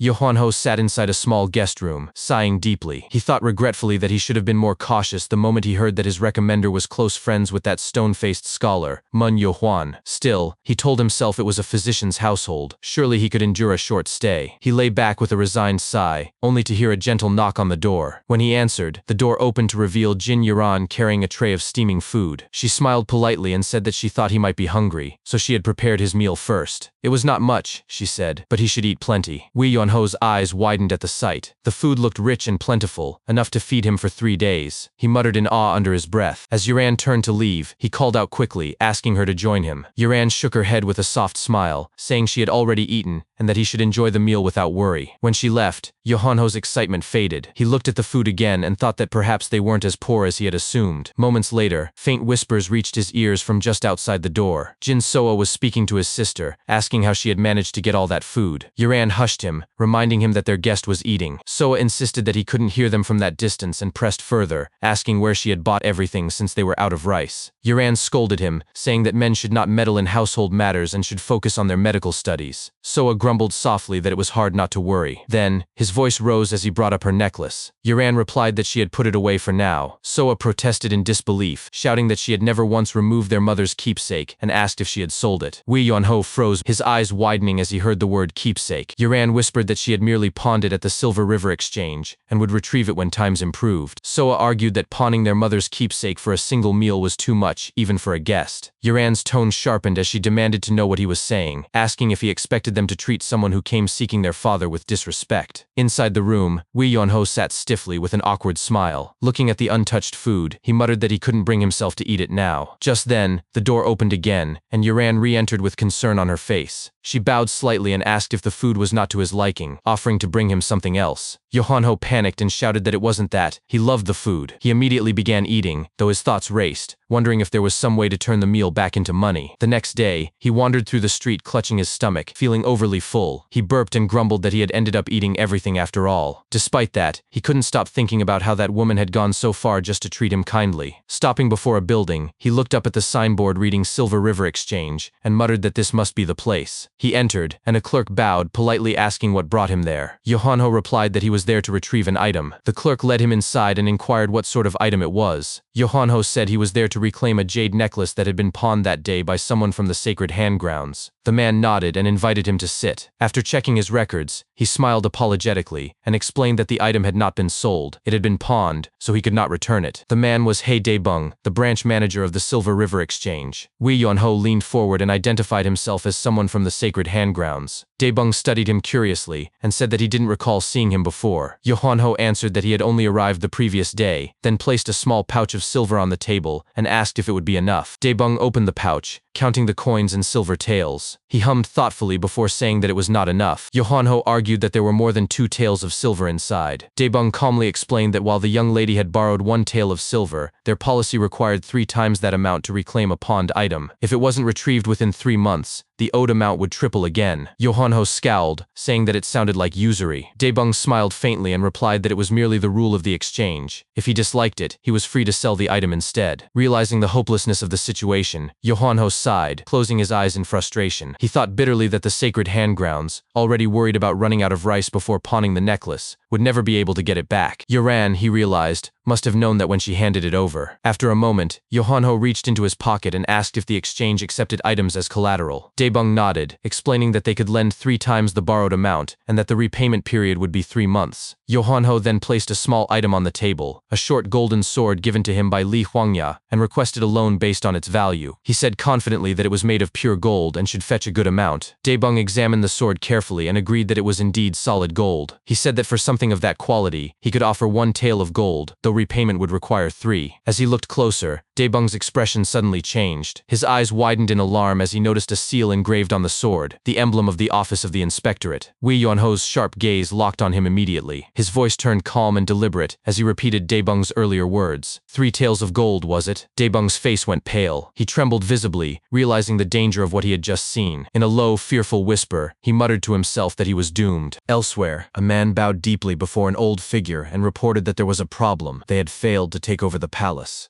The old man, who remained facing away, spoke in a calm voice and asked if Nakji had not followed instructions.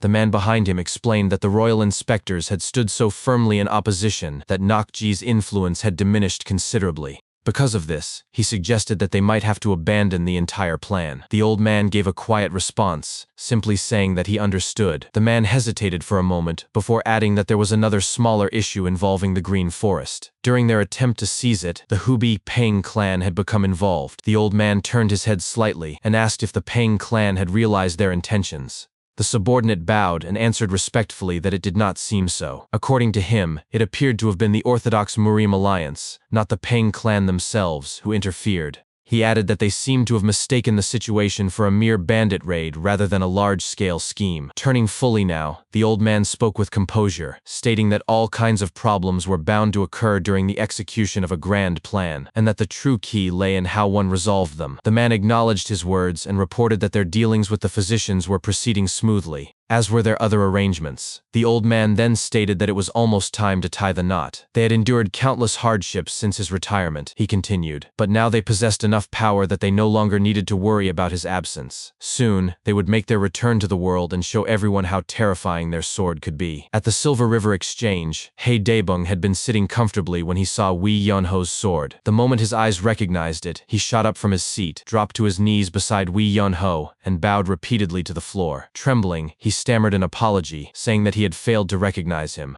Wei Yunho looked at him silently, while He Daebong's thoughts ran wild with panic. He wondered what he should fix first. The fact that he had completely cheated that woman out of her necklace, or the fact that he had demanded an absurd interest rate. His body shook as he tried to explain himself, saying that the interest rate he charged might seem high, but many people pawned their items and never returned. He claimed that he had no choice and that, with compound interest, their profit was only 4.5%. Wei Yunho repeated the number slowly, 4.5%, and asked what the annual interest rate was. He Daebong stuttered and replied that it was not much, at most 60%. Wei Yunho leaned in slightly, pressing him with an expression of disbelief. He questioned how 60% could be called reasonable, repeating the number and stating that he had never heard such nonsense before. He Daebong's body trembled as sweat began to roll down his forehead. He tried to justify it, saying that white jade was worth at least 10 silver nyang, so the interest was fair. Wei Yunho interrupted him sharply, reminding him that he had earlier claimed the jade was worth only 1 silver nyang. Now suddenly it was 10. He Daebong flinched, his expression collapsing as he struggled to respond. Wei Yunho's patience broke. He shouted for the doors to be locked and declared that he would see this matter through to the end. He Daebong cried out in panic, calling him sir. Wei Yunho glared back and snapped that the title sir was meaningless. That night, at the Sacred Hand Manor, Jin Yaran was in her room writing in a small book when she heard a knock at her door. Curious and cautious, she rose and stepped outside, wondering who could be visiting at such a late hour. Her eyes caught sight of something on the ground. As she approached, she froze. It was the necklace she had pawned. She knelt, picked it up carefully, and held it tightly in her hand. Her voice trembled as she whispered, "Mother." Looking around, she wondered who could have returned it to her. High above on the roof, Wei Yunho lay silently with his eyes open, thinking to himself that he hoped it would be enough to pay for the food. Meanwhile, at the Venerate Heaven Orthodox Murim Alliance, inside the General Strategist's pavilion, Peng Dojiuk sat nervously in front of a table. His heart pounded as he thought to himself that he must have done something wrong. He recalled that he had indeed done many wrong things, and that realization did little to calm him. Suddenly, the sound of footsteps approached. A man entered the room, and Pang Dojiuk immediately stood straight and bowed. The man gestured for him to sit and spoke simply, telling him to take a seat. Pang Dojiuk obeyed with a hurried yes. The man before him was Jo Hyun, the general strategist of the Orthodox Murim Alliance, known across the martial world as the Divine Strategist. As they both sat, Pang Dojiuk's mind spun. He wondered nervously why such a high figure would call for him. Jo Hyun spoke first. He said that he had heard all about what had happened in the Green Forest, and asked if Pang Dojiuk had encountered the 10 swords of the Green Forest. The moment he heard that title, Pang Dojiuk's body went stiff, and he stammered in disbelief. Jo Hyun nodded calmly, confirming that those had indeed been his pursuers. He remarked that Pang Dojiuk was fortunate to have survived. Pang Dojiuk thought privately that it all made sense now. Jo Hyun continued, stating that he would handle the situation with the Swift Dragon Escort Agency himself. He added that because of this incident, they might be able to uncover something far larger. The real problem, he said, was the young man who had helped Pang Dojiuk that day. Inwardly, Jo Hyun pondered what he had heard. The Swift Dragon Escort Agency was one of the Green Forest's elite forces. Even though Pang Dojiuk was skilled, it would have been difficult for him to defeat even one of their members. Yet, someone had single-handedly crushed 10 of them without struggle. Jo Hyun asked aloud if Pang Dojiuk had learned the man's name. Pang Dojiuk immediately replied that his name was Wee Yun-ho. Jo Hyun repeated the name under his breath and recalled having seen it mentioned in a message from the beggar sect.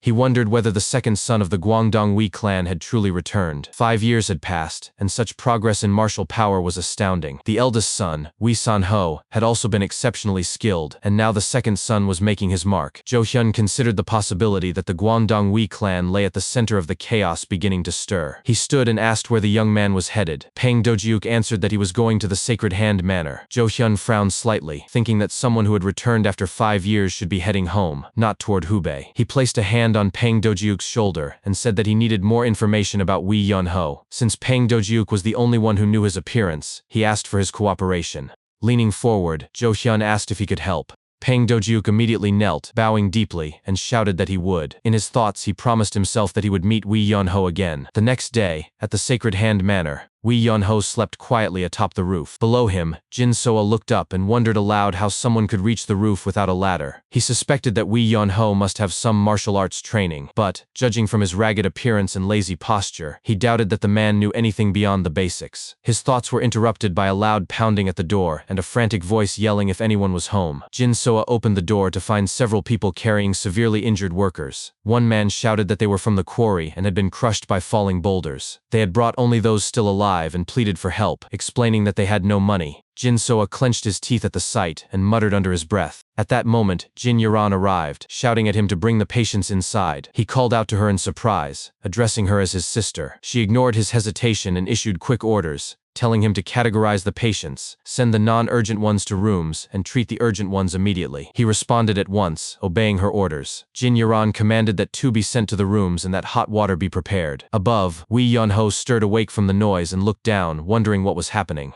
Below, Jin Yaran rolled up her sleeves, pulled out a set of acupuncture needles, and ordered that the urgent patients be laid on the floor. Moving swiftly, she began treatment, puncturing critical points with practiced precision. One patient suddenly convulsed and vomited blood violently, splattering it across her face and clothes, but she continued without hesitation. She shouted at Jin Soa to move faster and asked if he planned to let the others die. Overwhelmed by the number of injured, Jin Soa gritted his teeth and thought desperately that he needed help. He turned to Wee Yun-ho on the roof and shouted for assistance, pointing at one of the patients. He urged him to help, reasoning that since Wee Yun-ho was from the Murim, he must know something about acupressure points.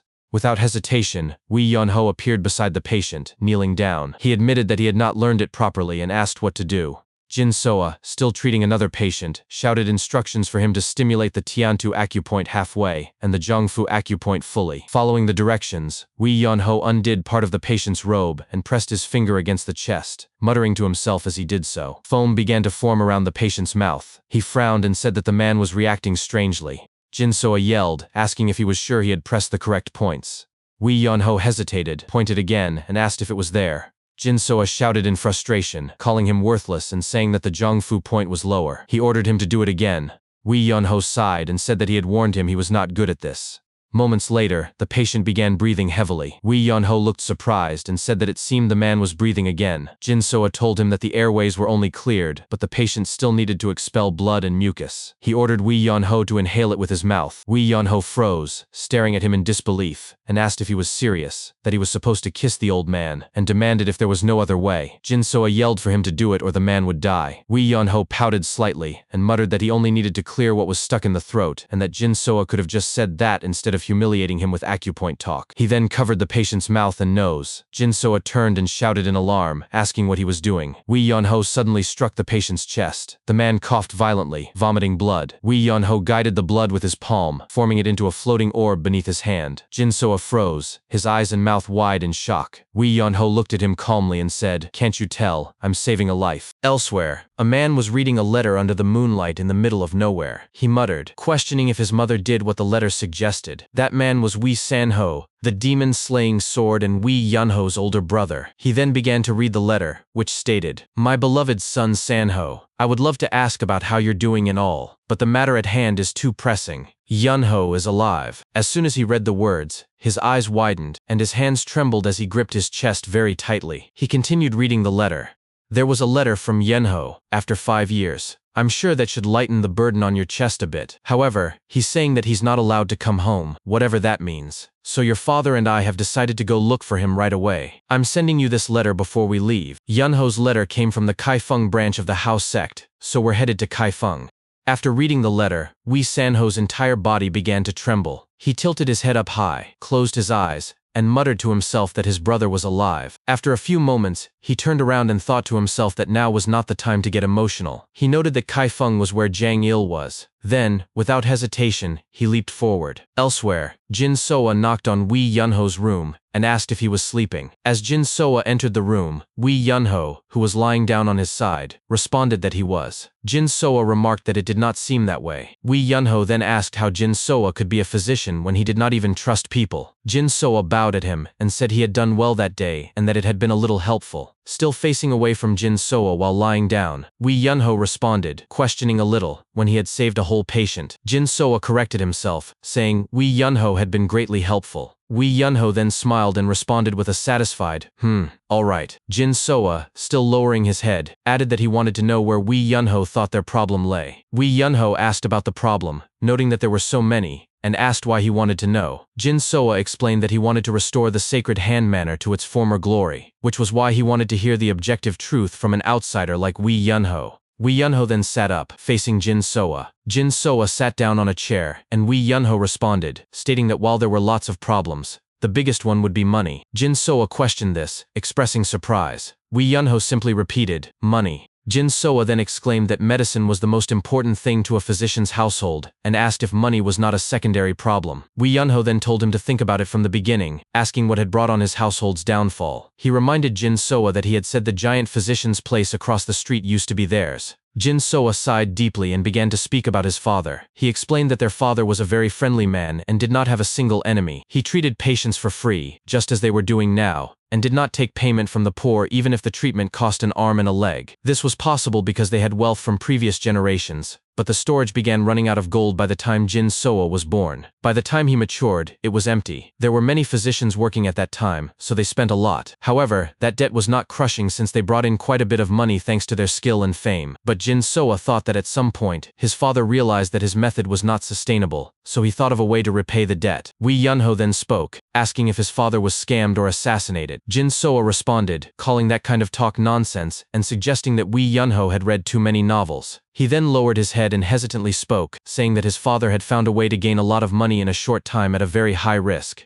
Gambling. Wee Yun-ho then exclaimed, asking if Jin Soa was telling him that his father gambled to try and repay debts and brought his entire family to ruin, questioning if he was just trying to win big. Jin Soa responded embarrassingly, confirming that he tried and tried again. He never ate proper food and only drank during those days, so he passed away from nutrient deficiency and alcohol poisoning. After hearing the reasons for the sacred hand manner's downfall, Wee Yun-ho thought to himself, what the hell? He then tilted his head and spoke out loud, asking if Jin Soa wanted to know how he was supposed to revive the sacred hand manner and why he would ask him that. Though, Jin Soa explained that since Wee Yunho brought a recommendation letter from Mr. Mun Yoawan, the third grand scholar, he could not be any ordinary person. Wee Yunho then smirked and responded, stating that he was wrong and that he was an ordinary person. He insisted that this was something Jin Soa should ask a professional. The next day, they arrived at the Silver River Exchange. They sat down in front of Hei Daebung, and Wee Yunho began to speak, saying that Jin Soa would ask a physician about medical stuff and a pharmacist for medicine, and with money. Hei Daebung then nervously cut him off, saying, "So, Royal Inspector, you want me to invest in the Sacred Hand Manor?" Wee Yunho confirmed this, telling him to think about it and asking if the Sacred Hand Manor would be in its current state if Hei Daebung had been the one managing it. Hei Daebung replied, "Of course not." Wee Yunho stated that they had the medical skills but not the administrative skills. He then asked what would happen if Hei Daebung were to help with that. Hei Daebung finished the sentence by responding that that would definitely bring in money. Jin Soa then turned to Wee Yunho and said he did not want to work with Hei Daebung. Wee Yunho pointed out that Jin Soa had no choice right now, and that Hei Daebung was the one who had the power of choice. He stated that Jin Soa was not all that and could not be picky. Jin Soa then responded, asking what he had done that was so bad. Wee Yunho spoke flatly, saying, "Being broke." Jin Soa then added, as he looked at Hei Daebung, that their household was renowned for its medical skills,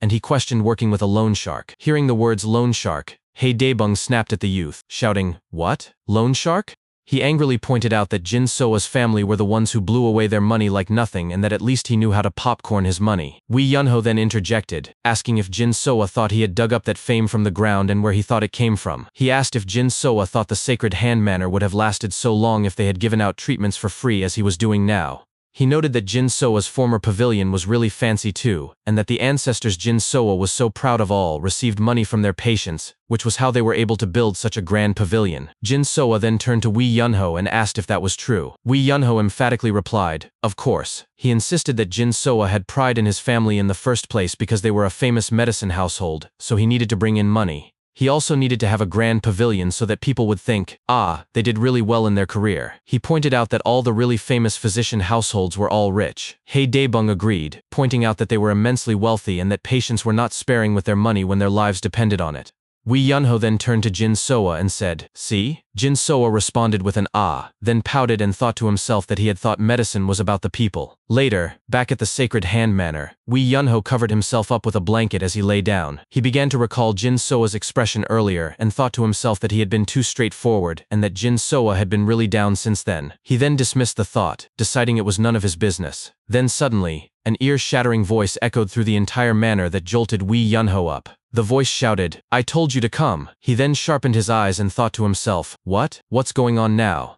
Outside, in the courtyard, a broad man lifted up a patient, holding him up with one hand. The broad man spoke loudly as he shouted, "Let me talk to the owner. Where's Jin Yaran? Where's that damned matriarch?" That man was Black Earth, Hua Jiol. After hearing the commotion, Jin Yaran hurriedly rushed outside and shouted at the man, asking what he was doing and why he was dragging a patient from their room. Hua Jiol turned toward her, grinned and said, "Huh, so you're Jin Yaran." Jin Yaran then rushed forward towards the patient and shouted at Hua Jiol, asking if he had any empathy. Hua Jiol shouted back, "Empathy? Are you borrowing money from us because you have empathy? Your father borrowed money in the name of the Sacred Hand Manor. You need to either shut down the business, or repay the debt." Jin Yaran then shouted back at him, saying that he should talk to them if he had a problem and asking what the patients had done. Then Hua Jiol let go and smacked the patient to the ground. He spoke, "Ooh, talk to you guys?" And without warning, Hua Jiol grabbed Jin Yaran's arm, pulled her towards him, and said he did not want to use this method either. He then leaned closer towards her face and, with a grin, added, "But since you want to take care of it yourself, seeing as you're pretty, selling you to the brothel should pay off the debt. With your looks, you should be able to pay off the debt in about 10 years. Isn't that a good solution?" Then suddenly, Jin Soa appeared right at the back of Hua Jiol. Jin Soa started pounding Hua Jiol's back with his littler arms as he shouted at him to let her go. Hua Jiol then easily shoved him away by kicking him. Jin Yaran shouted her little brother's name. Hua Jiol then spoke, still grinning, saying it would not even take her that long since even her shocked face was pretty. He suggested that her brother should worry about how to use her for money instead of her safety. Then suddenly, the patient started to jump on Hua Jiol to stop him. Hua Jiol shoved Jin Yaran to the ground. The patients and Jin Soa began shouting as they rushed at Hua Jiol, crying, "No, not the physician. Take me instead, you terrible bastard." Then one of the patients started biting Hua Jiol's arm and shouted that he was going to die anyway and would take Hua Jiol with him. Hua Jiol clenched his teeth as he shoved them off. Then Jin Yaran screamed out loud, telling them to stop, that it was not their problem to deal with. She then lowered her head and added, "Don't put your hands on the patients. I'll go. Hua Jiel then looked down at her as he grinned and said, all right. Jin Soa then shouted towards his sister, asking what she meant. Jin Yaran then turned to her little brother and, with a smile, said she would repay the debt somehow and told him not to worry about her but just to think about restoring their household. As Hua Jiel held Jin Yaran's arm, they walked away. The patients and her little brother started crying at the sight, shouting, physician, and sister. Then suddenly, a calm and firm tone echoed in the courtyard, saying, wait? Both Hua Jiel and Jin Yaran turned their heads at the sound. Wei Yunho started walking slowly towards them, still covered in a blanket. He added, you can't go. Hua Jiel looked at him and, with a smirk, responded, who the hell are you? Wei Yunho then responded, I'm Wei Yunho.